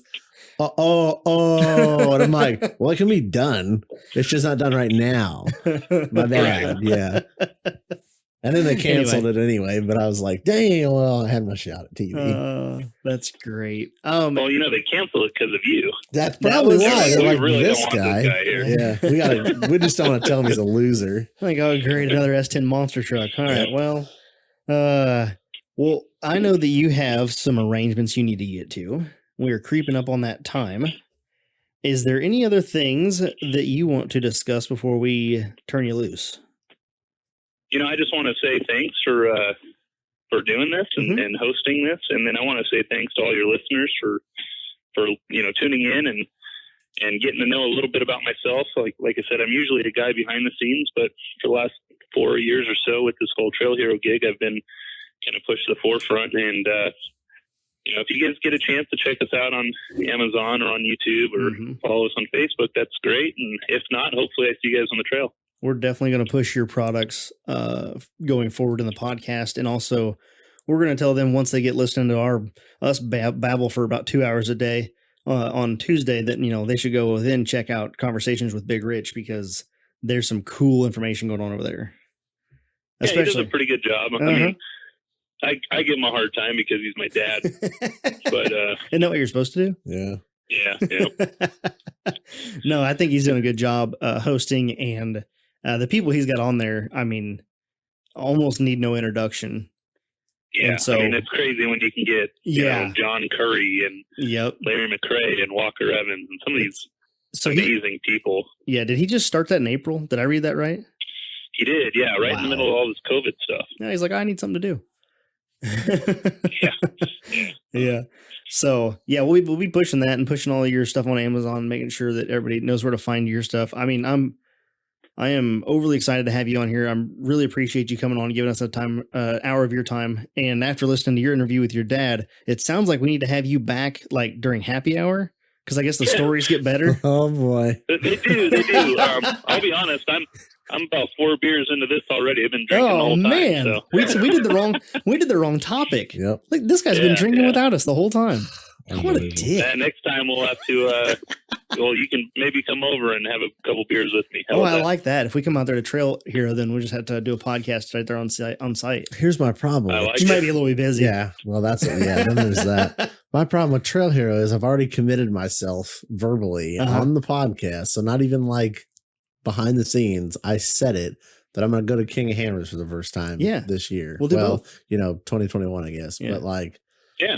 Oh, crap. I'm not going to say it. But I'm going to really like to try to do both. Yeah. You've already said it. You're going. No, I said I'd like to. I'm going to try. I don't want to lock it in yet. That'll be next. I'll lock it in next week. I'll be half drunk and say yes. So let me know if you all do, and I'll make sure you guys get full passes to the entire event, VIP access, everything there. I'm going to keep in touch with you, but also if you get an opportunity where you need, if you reach out to clubs in Indiana, Illinois, for some more of the motorized access stuff, give me a shout, because we're part of a club here, and I know that we have more than a few guys that would love to be part of something like that. Oh, I would love to get into that, like a veterans ride, even if it's to the Badlands, because that's an hour from us.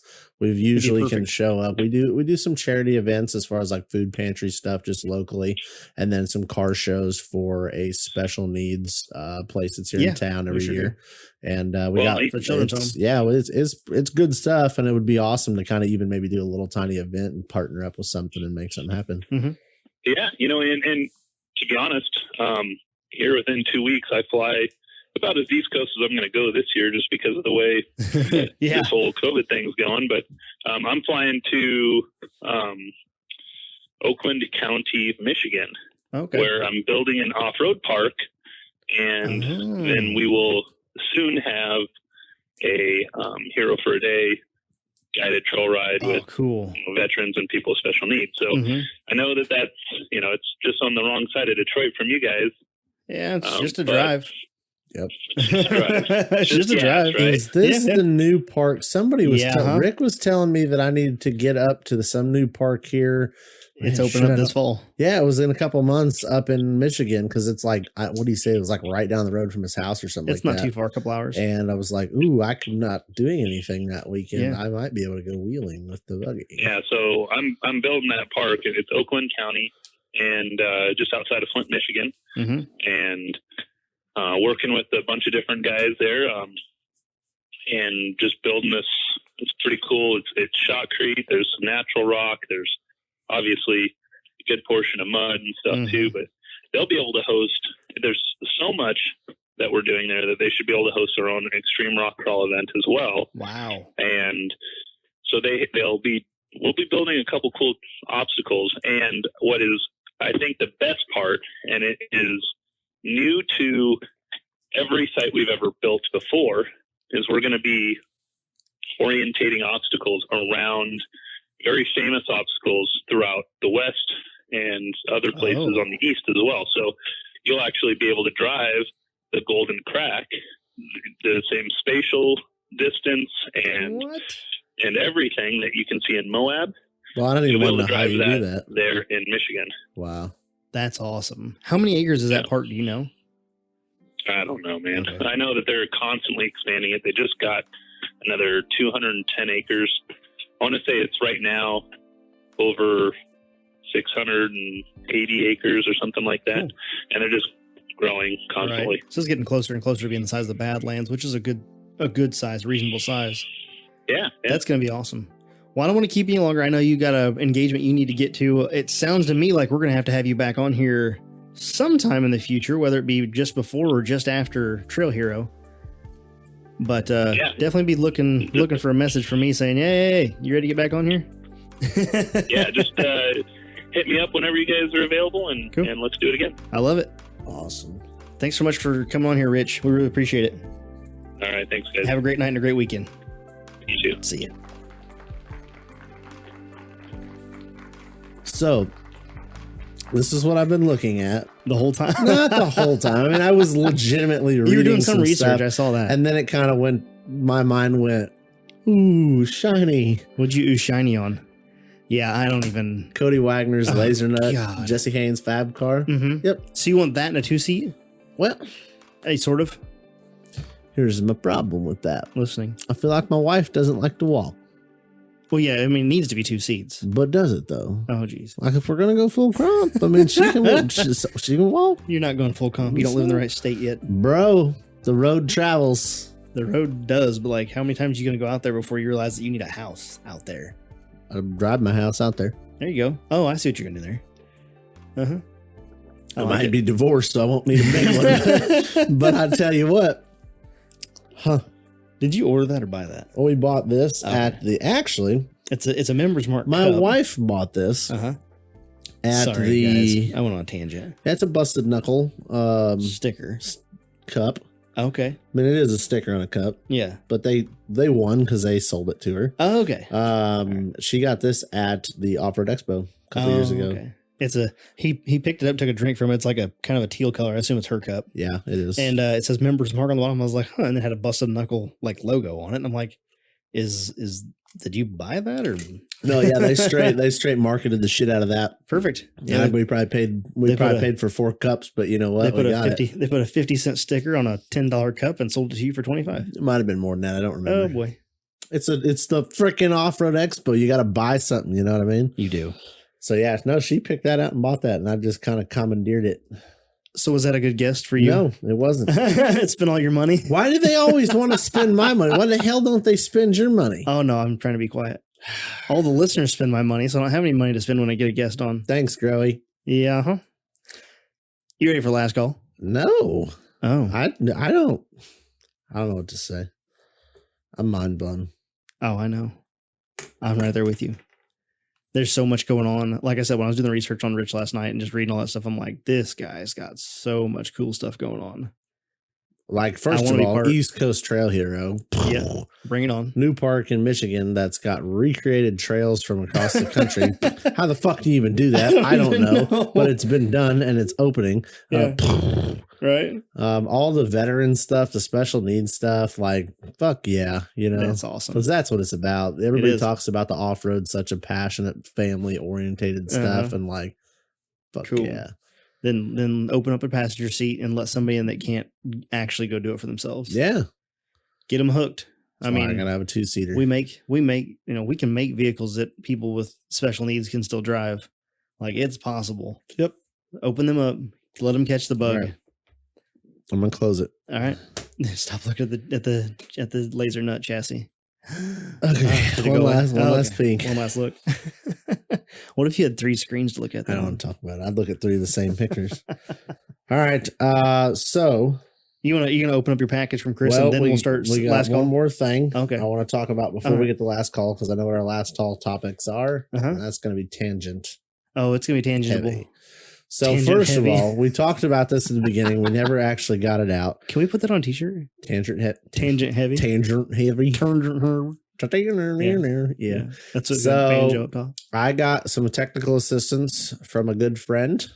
What's her name? I'm not talking about it. Okay. I just okay. You don't have to. We're going back to so now you're referencing the Trail Riders page. The Trail Riders page on Facebook. Okay, and you got some technical assistance. I changed the questions. I heard. I think I changed one question. Didn't look. I quit doing the lucky episode thing. Yeah, dick. People loved that. The wife hated it. Hey, or just skip the first 3 minutes. Happy wife, happy life, bro. I'll I start don't think doing she Lucky really for You. hated it, but like She just didn't. She thought it was gimmicky. Yeah. It was the sticky. Yeah. Yeah. What do you do? I don't know. So anyway, now I think the question is like, name 2 of our podcast partners. Mm-hmm. Somebody used Bleeping Sticky Kids as an answer. I took a screenshot and have yet to post my comments on that. But I'm like, well, that's crap. Like, why? Just because I'm like, I feel like we need to like, I don't know. It's not official. It's like they're like our unofficial sponsor. Oh yeah, but they're not like the official sponsor. They're our sticky partners. The unofficial sticky partners. I mean, they're pretty like. I don't know what. How official do you want them to be? That's what I'm saying. They like, don't sell anything, so they can't give us a discount code. I don't know, but like maybe we need a discount code for free. For stickies, I don't know. I've already got free stickers. I don't know. I don't know what you want me. I don't know what you want them to do to make them more of a partner. Would it blow your mind if I said I don't know what I want them to do to make it an official? No, that's what I mean. Because there's nothing that they can do for us. So either way, not in that way. I'm like, that's a crap answer. Except for the fact that they're awesome and shout us out all the time on Instagram. I mean, how much partner do you want? I don't know. I'm thinking that that's a completely valid answer. I don't know. I mean, I approved the guy. Yeah, because he's like, he's clearly an OG. Yeah, I was just going to give Pat some crap about it. I'm like, well, this is crap. Yeah. Unofficial sponsor, getting people into the page here. Like, I don't think this works, but I'm going to let it ride, you know. When this guy listens so closely, he knows that the Bleeping Sticky Kids are the yes. sticky. Oh, yeah. It was like sticky. I don't. Was it literally Sticky Bandit? Whatever he put, I literally laughed out loud and was like, yes. Let me look because I don't want to mess this up. Oh, you know what? I don't think I got a reply from our other partner. Uh-oh. Oh, no, they're here. Bleeping Sticky Kids is what they said. So I'm just saying. Now, I also have to wonder. It's Pat Jeep Page is the name on Facebook. From Nashville, Tennessee, janitorial supervisor at Lil Sticky's Jeep shop. Have you figured out where I'm going with this yet? On who used this answer? Wait. The name is Pat Jeep Page. That's the name of the page. That's the name of the page trying to get in. Uh-huh. Lives in Nashville, Tennessee. Right. Janitorial supervisor at Lil Sticky's Jeep shop. Right. And their answer to name at least 2 podcast sponsors is Bleeping Sticky Kids and Offroad Anonymous. Well, certainly sounds like Amy to me. Well, it's either Amy or it's Pat. And since Pat doesn't do a whole lot of face paging. That's what I'm saying. Uh-huh. And it was I feel like they're using themselves to get in the page. Huh. And I approved it, but I can unapprove it. You know what I'm saying? So that was the funny part. I kind of forgot about that. I was like, oh yeah, it was the fact that they're like trying to get themselves in. I don't know. I don't know what else I need. I need something to tickle my fancy. So anyway, I got some technical assistance from old Shelbs, and he has got Shelbs. I like Shelby. He's like, fuck yeah, they talked about me again. Shelby. Dick wasn't even in the country. He was in Alaska. You know, that's not even the country. So he gave you a hand with some of the back stuff. On how to use the internet. Mm-hmm. And then bless his heart, he made me a nice screen recording. I still couldn't figure it out. And then thank God we both figured it out. Well, he figured it out. And it was like, oh yeah, you got to do that on the group, not the main page. Mm-hmm. So anyway, what we're going to do, we're going to figure out a date, TBD at this point. But here's soon the top 10 contributors. Okay. On the Trail Riders page, not the main page, the Trail Riders page. The top 10 contributors are going to get pulled. I'll probably post them like a week before we end the contest. I like the word contest. Yeah. So I'm going to post it. And that shows, I can tell you that posts are weighted heavier than comments. So the traditional, like, let me comment every single word on one post is going to help, but very minimally, because there's some algorithm shit that they use that, like, because I was looking through it, there's some people that have like 4 or 5 posts and like 6 comments. Yeah. And somebody that has like 37 comments and 1 post is like 4 people below that. Huh. So posts are obviously weighted heavier than comments. Because they want you to contribute. I mean, I would say a post is a better contribution than a comment. Yeah, I think they're both good, but yeah. Well, I appreciate both, but I think a post takes more time than just a That's neat. Show us your rigs. So yeah, what are you doing this weekend? Post what you're doing. Yeah, I don't care what you're another thing I think I'd like to start is maybe like a what'd you do this weekend? Mm-hmm. On like whether a Monday. whether it was wheeling or not. Like if you went fishing, show me what you caught. Show us what you're eating. If you went, yeah, show us what you're eating. So, not you, Shelby. Don't show us what you don't give a fuck. Yeah, well, we do because it's probably good. So what I'm going to do is I'm going to post the top 10 contributors, and then maybe a week or so after that, we're going to see who's at the top. And then the top 10 are going to get put in a random draw. We're going to pull that name, whoever it is. We're going to call them up and put you on the podcast. We're going to talk about your rigs. We're going to talk about your wheeling shit. If you don't have a wheeling rig, you're perfectly fitting for this podcast. You fit right in with these two chuckle fucks. That's right. So we're going to talk about what, we'll call you up and we'll put you on here like a guest and we'll see what's going on with your shit. Yeah. And I think that'd be kind of cool to get some, listener interaction and we'll get some page interaction. What if it's one of the Canadians? Damn it. Is that like a high dollar call? We reserve the right to refuse any guest. Shelby. So I'm just saying, I mean, I can't make this shit up. Is that like a long distance though? If it's one of the Canadians? I'll pay the phone bill. Okay. Oh damn. But that's a good deal right there. What do you do? You're not getting an hour. What if it's a guy from like Sweden? Can I even call That'd be Sweden? awesome. Yeah. It's like a +1 or +4 number. I figured it out. Yeah. We can make it happen. We can do a Facebook Live if we got to, or a Facebook, call if we got to. Here, my thing is, like, I can't even make this shit up. Shelby had like 45 more posts than number 2. Good grief. I mean, it wasn't even close. Jeez. So I'm just saying, folks, stop posting so much. Start posting your rigs. Start posting what you're doing. Let's get that page hopping. And here coming up next couple weeks, we're going to do that. And we'll see if we can't get you a nut swinger emoji so that you can put that on Shelby's post when he posts. Yes. Basically, you just need to comment twice on every. Well, let's see. The posts are higher than or more weighted more than a comment. Right. So every time Shelby posts, you need to just post twice.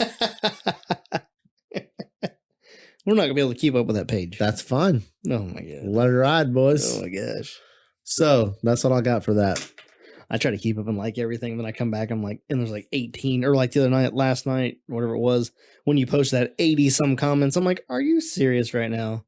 Like, do I really have to look through all these? I poked a hornet's nest. You did. With a stick. Yeah, you did. And everybody got mad. And you know what's funny? Shelby just sat there and went, are you opening that before last call? Do you want, let's open that and then we'll do last call. Last call is going to be a talkative one today.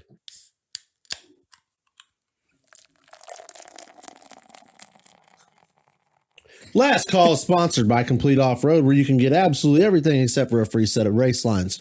But good news is, folks, the new services is snack vending. You can get edible packing peanuts. Oh, that's nice. Yeah, free of charge, too. They're free, included with every purchase. Also, with every purchase, you'll get a sticker. Which who the hell doesn't like stickers? If you don't like stickers, don't listen to this podcast. Probably not. Is that rude? No, that's legit. Okay. It's reasonable. Like, no sticker, lover, fuck you. Simple. If you don't like your stickers, send them to the Total Off-Road Podcast. Oh, yeah, we would take your stickers. We will. We'll put them somewhere. Send them out in our boxes to our fans. Call Chris at Complete Off-Road in Dubuque, Iowa at 563-583-5363. I don't remember who I talked to. Maybe it was Jeremy. He was looking for a set of something, and he's like, oh, I didn't see him on the website. I'm like, bro, I've been telling y'all to call Chris on every episode. Just call Chris. Because I don't like browsing through things sometimes. Sometimes I just want to be like, hey, Chris, I need a steering cooler for my buggy. Figure it out. And he's like, okay. Calls me back. Hey, talk to PSC. I talked to whoever. I talked to blah, blah, blah. And this is what they recommend for your stuff. Blah, blah, blah, blah, blah, blah, blah. And beats the price on Amazon. Works for you. So, like, what more do you want? Yeah. Don't worry about going to the website. Yep. Just call them. Yeah. And they do have, if you call up and maybe their price isn't what you found on the internet from somebody else, they have the 105% price match guarantee. Just tell them. Yeah. Like hey, bro, they're that cool of people that they will work with you to get your business. Oh, yeah.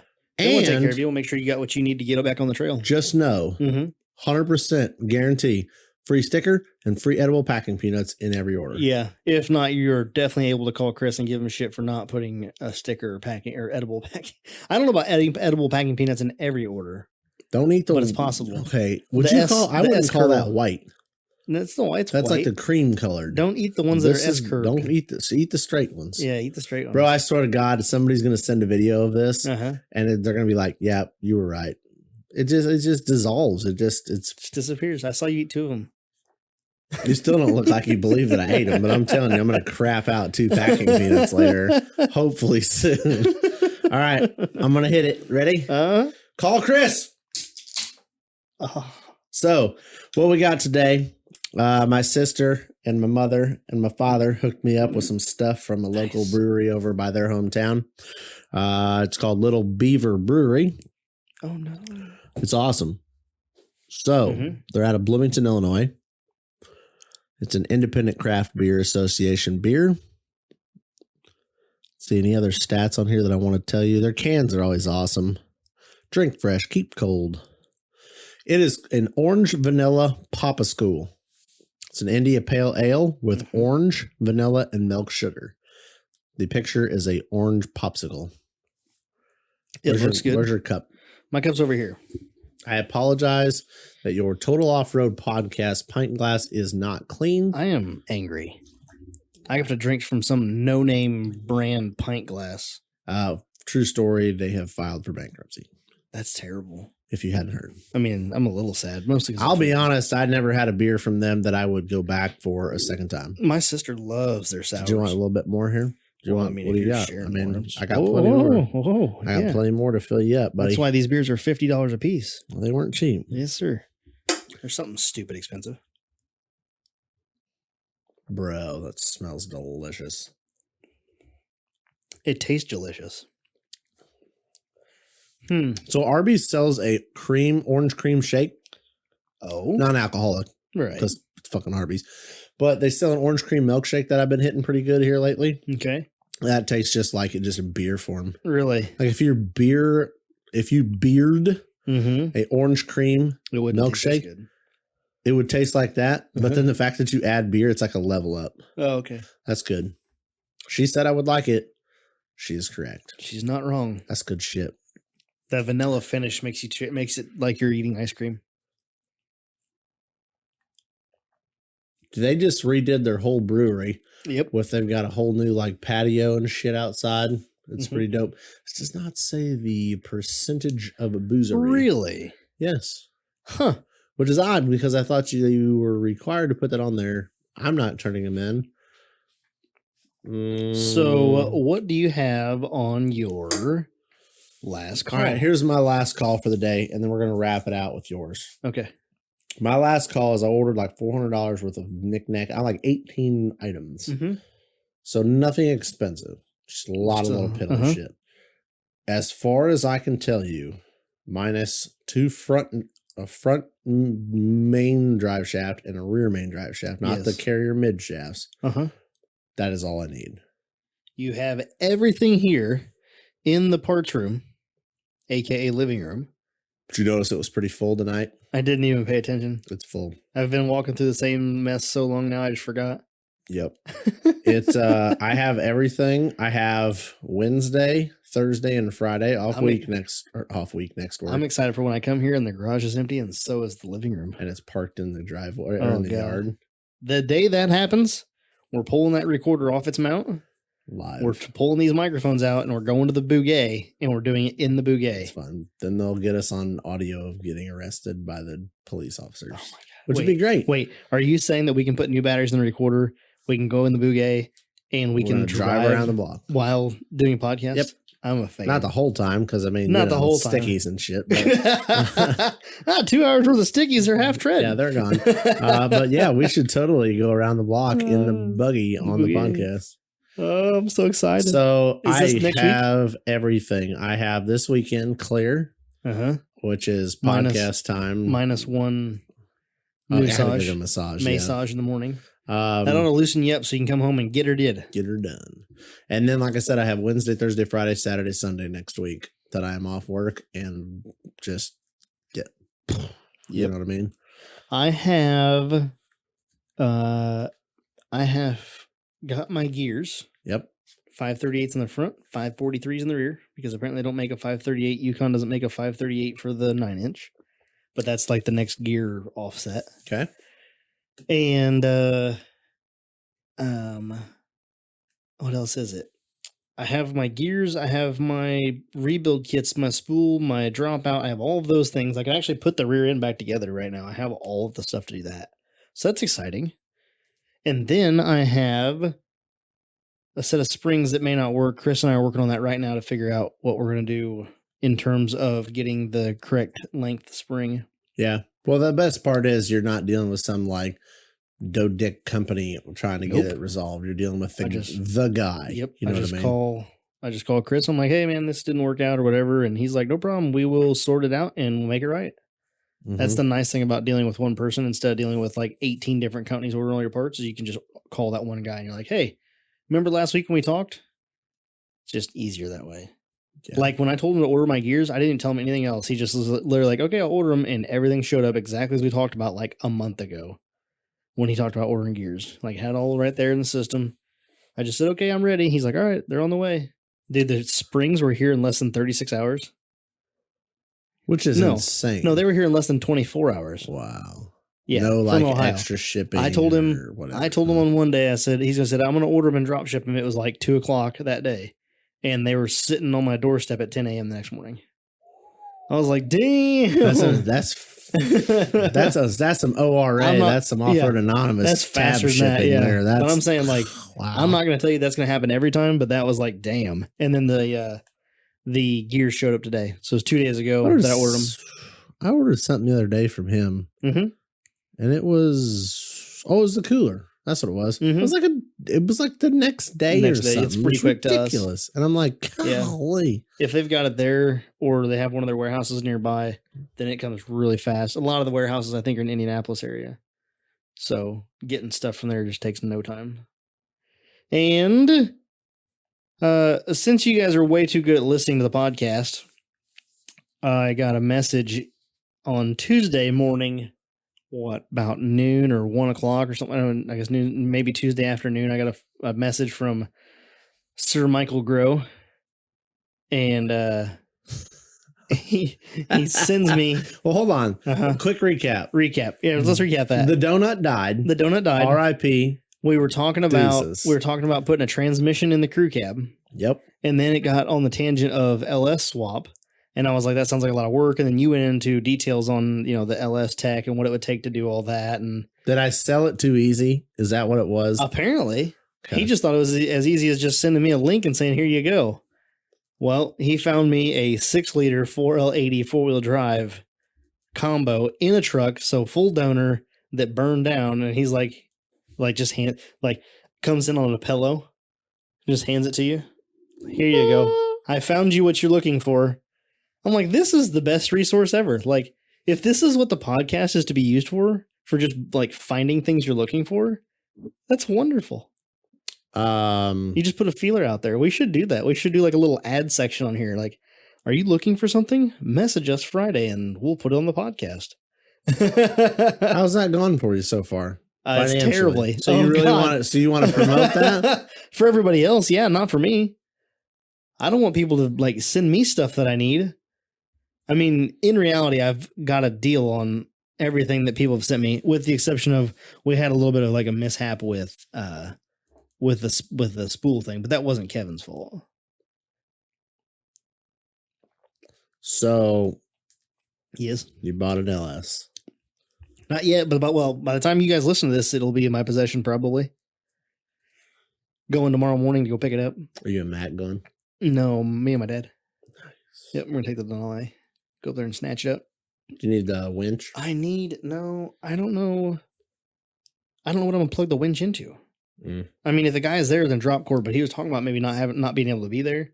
So I'm just gonna he's gonna have the title sitting there in one of his extra cars, and I'll just drop the money and lock the car or whatever or something. Great idea. Huh? You're real trustworthy. Yeah, right. High roll.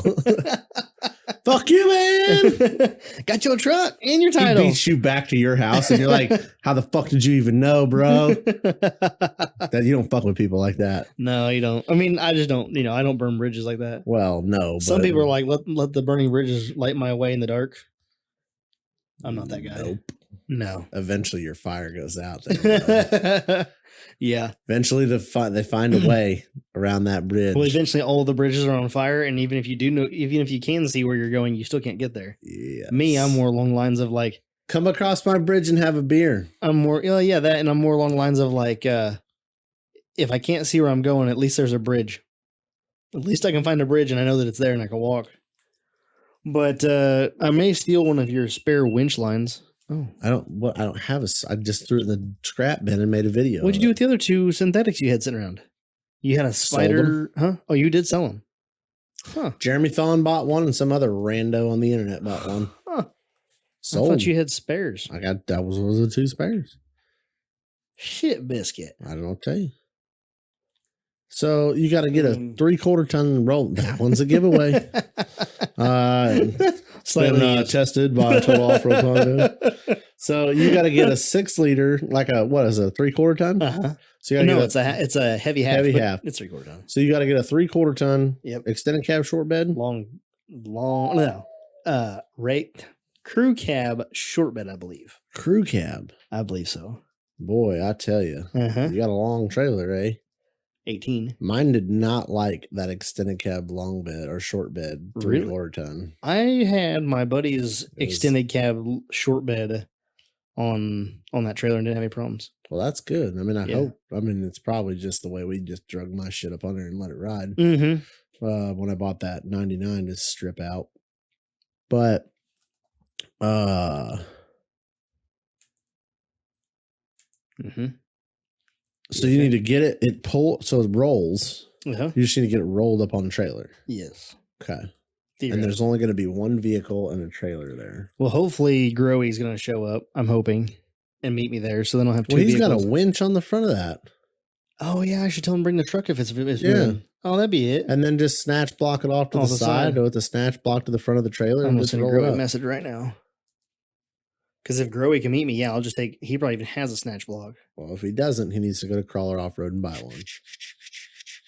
Are you going to use a Crawler Off-Road synthetic recovery rope? I don't think Growy has one. Violation. Yes. Hey, Mike Grow. You need to go to crawleroffroad.com. Buy one of them SOBs before tomorrow. Yes. Before 3 days ago. Well, yeah, it's not even tomorrow. Buy one 3 days ago. Get that shit. I don't even know what kind of shipping you get. That's right. You probably got to call for that. He could go pick it up faster. Yes. So need you to jump in the wife's van, roll up there, run up there to Rick's, pick up her winch rope, and then drive backwards on the way back because that's how you reverse time. Yeah, I think. But either way, it'll make for a good story if it doesn't actually work. You're like, you drove like 4 hours in reverse, like. Good job. Yeah, I don't know why the car was overheating. Yeah. Fucking people are honking and all kinds. Could you imagine that? Have you seen some guy just like Growy in a minivan, like balls to the wall backwards down the interstate? First of all, if you could keep a car going at like 80 mile an hour backwards, you're doing a good job. Badass. Yeah. Yes. Dad used to do it in the old it's an Olds 88. It was actually, it was a 1980 Olds 88 or 98, one of the two. Anyway, backwards, and the speedometer on that car would actually work in reverse. It would actually also go up. Yep. And so run about 60 mile an hour in reverse down a gravel road.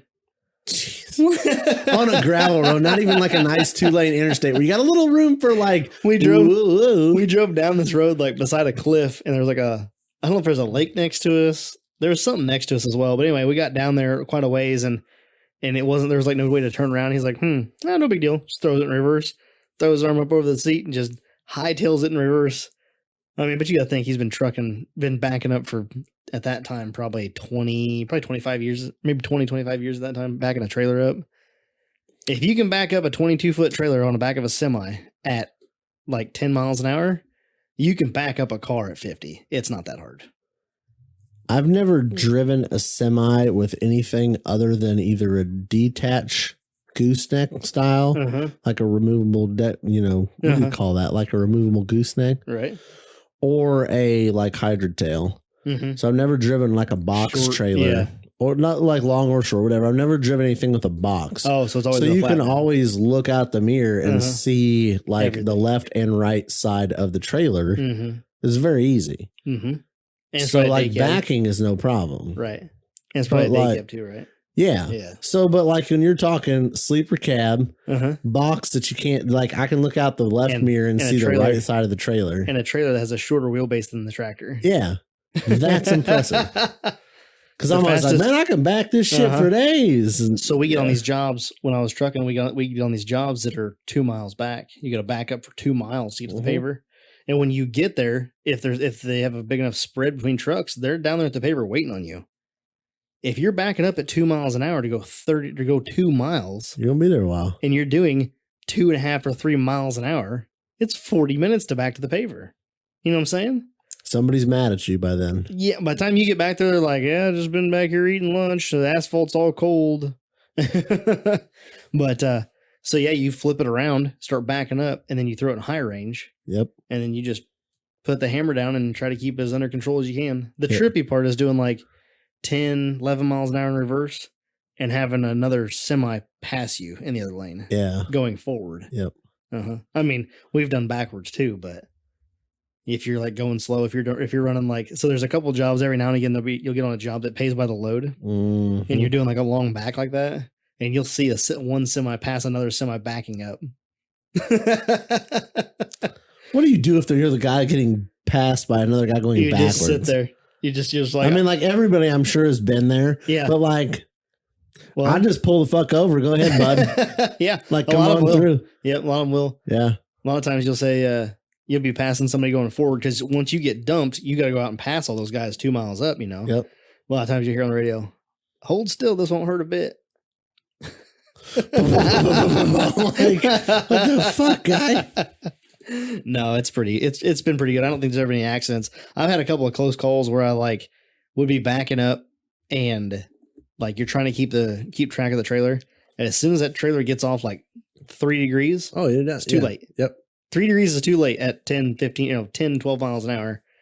You get off 3 degrees. By the time you realize that you can't get back from that 3 degrees, you're already at 8. And by the time you hit the brakes, you're at like 12 degrees. Like it's over. That truck is that trailer's heading for the ditch. In the ditch. That trailer's heading for the ditch, and you're still doing 8 mile an hour. That doesn't sound fast until you're in reverse with a trailer and 22 ton. Or no, the whole combination would have been 30 something tons.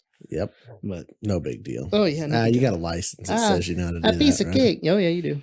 Anyway, so you're getting an LS, putting a crew cab. How quick are we doing this? I don't know. I gotta get a cam. What are you going with?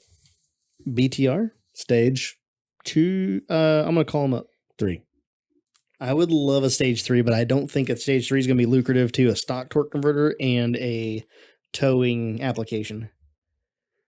I'm gonna call them up and say I want choppy goodness, and I want it to be able to tow. What can you do for me? Make it do both. Okay. There's 2 ways you could go about this.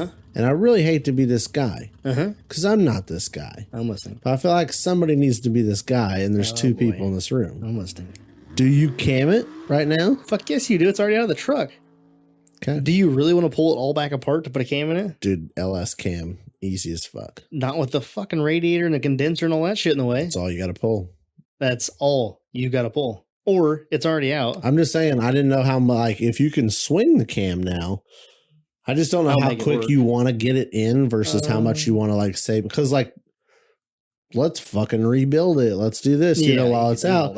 Or slap the motherfucker in, get it all done, wire it all up, drive it around on a stock base tune, and then go, all right, now that it's running and driving, now I want to go in and do the performance stuff. I feel like a cam and an upper end gasket set would be just a good idea. I would agree. Demate it from the transmission. Yep. Throw it on an engine stand. Yep. Flip it over. Do a pan gasket if it needs it. Do a rear main if it needs it. That would be like ideal. Like if you're going to do it, now's the time. When I did my 6.0 rebuild, it had a blown head gasket. So you can order the fucked up thing and it's not a problem. It's great. The fucked up thing with LSs are so common. You can buy so many different levels of gasket kits that it is hard to, like, there's shit on Summit when you go on there that's like, does this come with injector O-rings? Like, you'll find an LS gasket kit, right? And there'll be like 30 search results for your like 6.0 year model. And you're like, what the fuck's, everyone's like $30-$40 more, $30-$40 more, $30-$40 more. And it's like, what the fuck's the difference? How complete do you want it? You have to go into the product, read through all the gaskets that are included, and like the only difference will be like injector O-rings. Ugh. And you're like, well, I don't fucking need those. Maybe I do need those. Maybe. It's not like it's quite, I mean, it's great, but it's quite annoying because you're like, I just want to buy like a full gasket kit. Do your research. Let's see. Because like I said, it's so much of a, like, one will come with this and one will come with that. A pan gasket. If you want to do the top end of the motor, it won't come with a pan gasket. Well, a pan gasket's $40-$45. Okay. Well, if you want to put a pan gasket on, now you're pissed because the pan gasket by itself is like $65. Right. So it's like, fuck. So in my last call, like, what's next? What's next week looking like? Well, next week is going to be packed. Starting Wednesday through Saturday, I'll be in Rantoul at the truck show. Truck show. Polishing. So if anybody is in the area and you guys want to go to a truck show, starting Friday night will be the large car shootout at the Rantoul Chanute Air Base. That's pretty good turnout usually. Usually is pretty good. Yeah, usually like 100 and some trucks. And this year will probably be way more than that, considering there's no other shows around. Yeah, everybody's been waiting to get out show season wise and all the new show builds and stuff. Yep. Yeah, all the shows are canceled. So all the guys that can't go to shows in the Midwest are like, oh, well, the Midwest or the Top Gun large car shootout's open. So I guess we'll go to that. So that's something you should look forward to. Taking the Shine van. Taking the Shine van. Yeah. Nice. Go up there and do some polishing 3 days. Nice. Wednesday, Thursday, Friday. Pay for that LS money. Would that be nice? I got to save some monies back up to pay for the truck monies. Good grief. Truck monies. Yeah, to pay for that thing. Like the money I just pulled out of my account. Oh, yeah. That. And all the other money I've spent this month. Yeah. I can't, I don't even want to add up how much money I've spent this month on stuff. Oh, you know what I did earlier a couple weeks ago? What'd you do? I added up pretty accurately on how much I spent on the dime piece. Is it over 60 yet? No comment. Because your wife listens. Yes. She told me I was stupid for doing it. For adding it up? Yeah. She's like, why would you do that? And I was like, well, I was just sitting at work and I was curious. I was looking prices up and shit too. Like, I wasn't just bullshitting stuff out of my ass. Hard numbers. Oof. God. Oh, well, it is what it is. I hope it runs nice. Boy, I hope it fucking runs. Period. It could run like a fucking still hasn't made motor noises car. No, I've been very slow on trying to push that because I'm like, I don't want to get it running just to get it running. Yeah. Because right now I'm probably fuel and hooking up the fuel pump wire. Like the wire is run back there to the fuel pump. I just need to hook it up with some nice ring terminals and heat shrink. But like I'm a battery cable. Putting a battery cable on fuel and hooking that wire up and it would run. Now it doesn't have coolant and all, whatever, but it would fire up and run for a few seconds and we could shut it off. Right. I've got oil. I've got radiator coolant. I got steering fluid. I mean, like I got everything sitting there now that like this motherfucker is going to fire up and drive out of the garage. Sans drive shafts. My mid shafts will be here Monday or Tuesday. Confirmed. So I'll get those put in, the mounts welded in for that. Then all I have to do is phone a guy called Jake Berkey and say, here are my measurements at full droop compression. I've got a setup to get it weighed with corner weights from Scram Speed here in, well, they're out of Muhammad, I guess, but local to us, 10 minutes down the road. Right. So Kyle's going to take care of me and get that weighed for me so that I can get my spring rates ordered. It's pretty close to accurate weight minus a little bit of tube over the cab, but it'd be close enough to get spring rates dialed in. So I got to get those ordered probably in the next week. I need to follow back up with the hydraulic shop to see where my brake lines are at because I kind of forgot about it this week. But I know he said he was the only one there this week because the two other guys were on vacation. So not really waiting on those because it'll be very easy just to bolt it on and bleed it and be done. So here's something cool for you. I have two things. These are my 2 tech tips. Okay. And then we can get out of here. Right.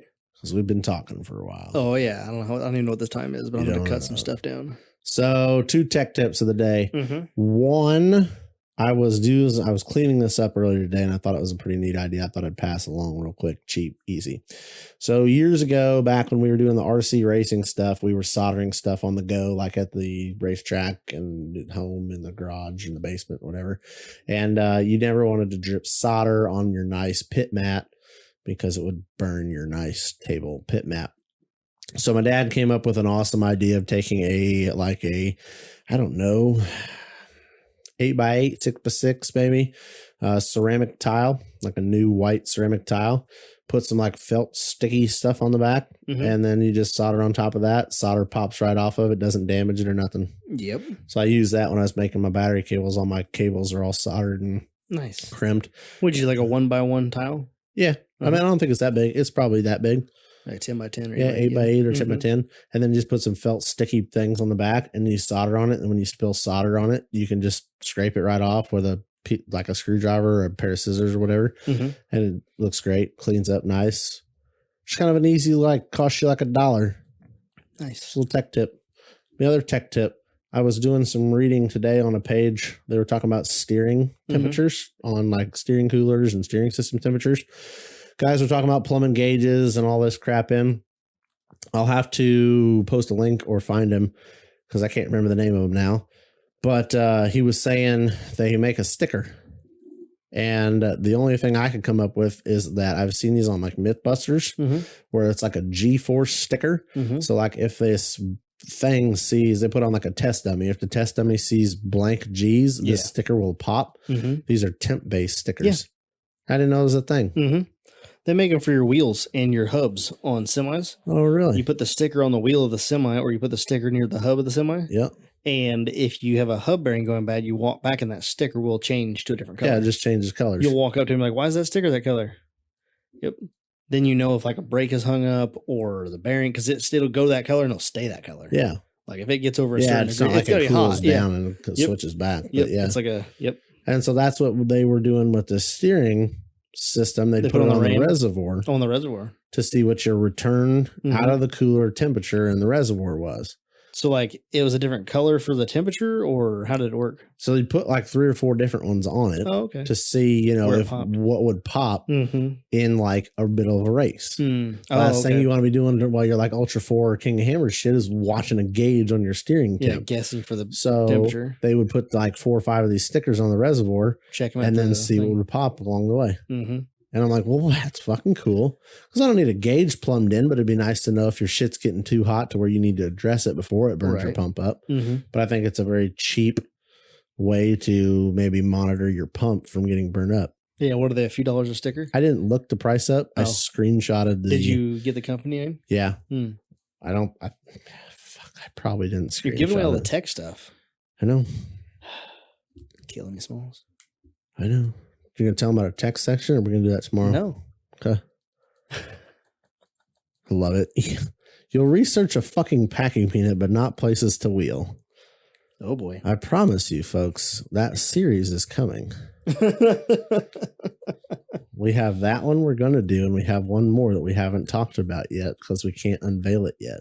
Right. It's just so calm the fuck down, Lincoln. They'll know when it pops up. Oh, you're going to know. Yeah, Lincoln.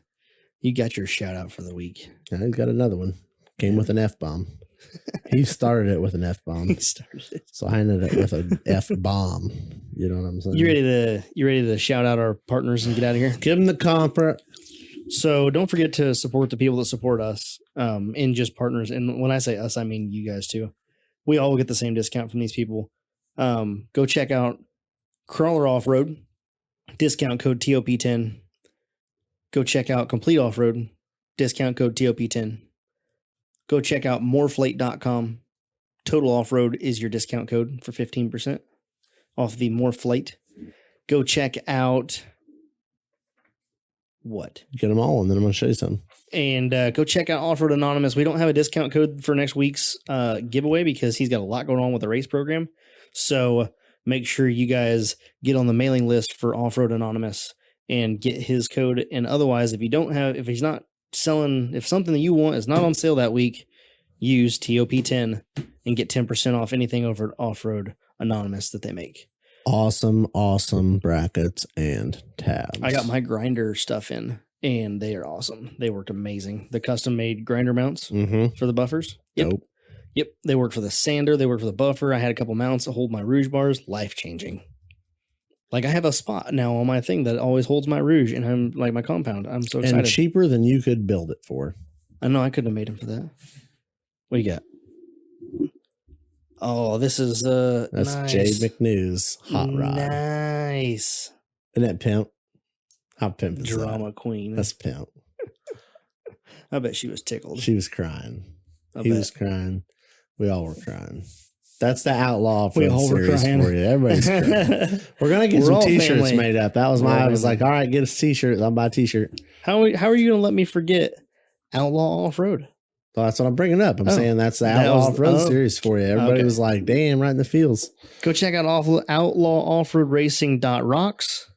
See when the next race is. Go to that race. See Shelby. Meet August Shelby. 8th. I know when it is. Hooter holler. Hooter. Take a selfie with him if you've never been to a race, and I'll send you a sticker. There you go.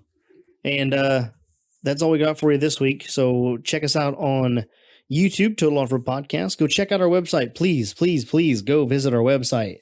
We want to see that you guys have been there and checked it out. We have all the episodes there. All of our Instagram stuff is there.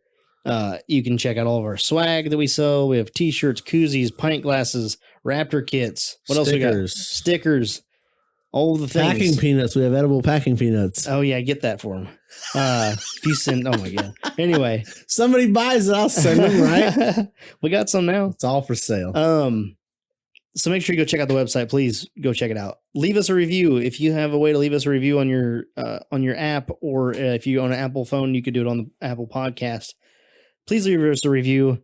I don't care what you rate us. Just leave us a review. Let us know how we're doing because we want to know. Be honest. Be honest. Like, you don't need to church it up. This is the Total Offroad Podcast. Give us our honest review. We're not perfect. Leave us a review, please. Check us out on Instagram, total_offroad_podcast. My personal is low_KEE_XJ. And you can find Ian at offroad_Ian. And that's all we got. Thank you for listening. And we'll catch you on the trail.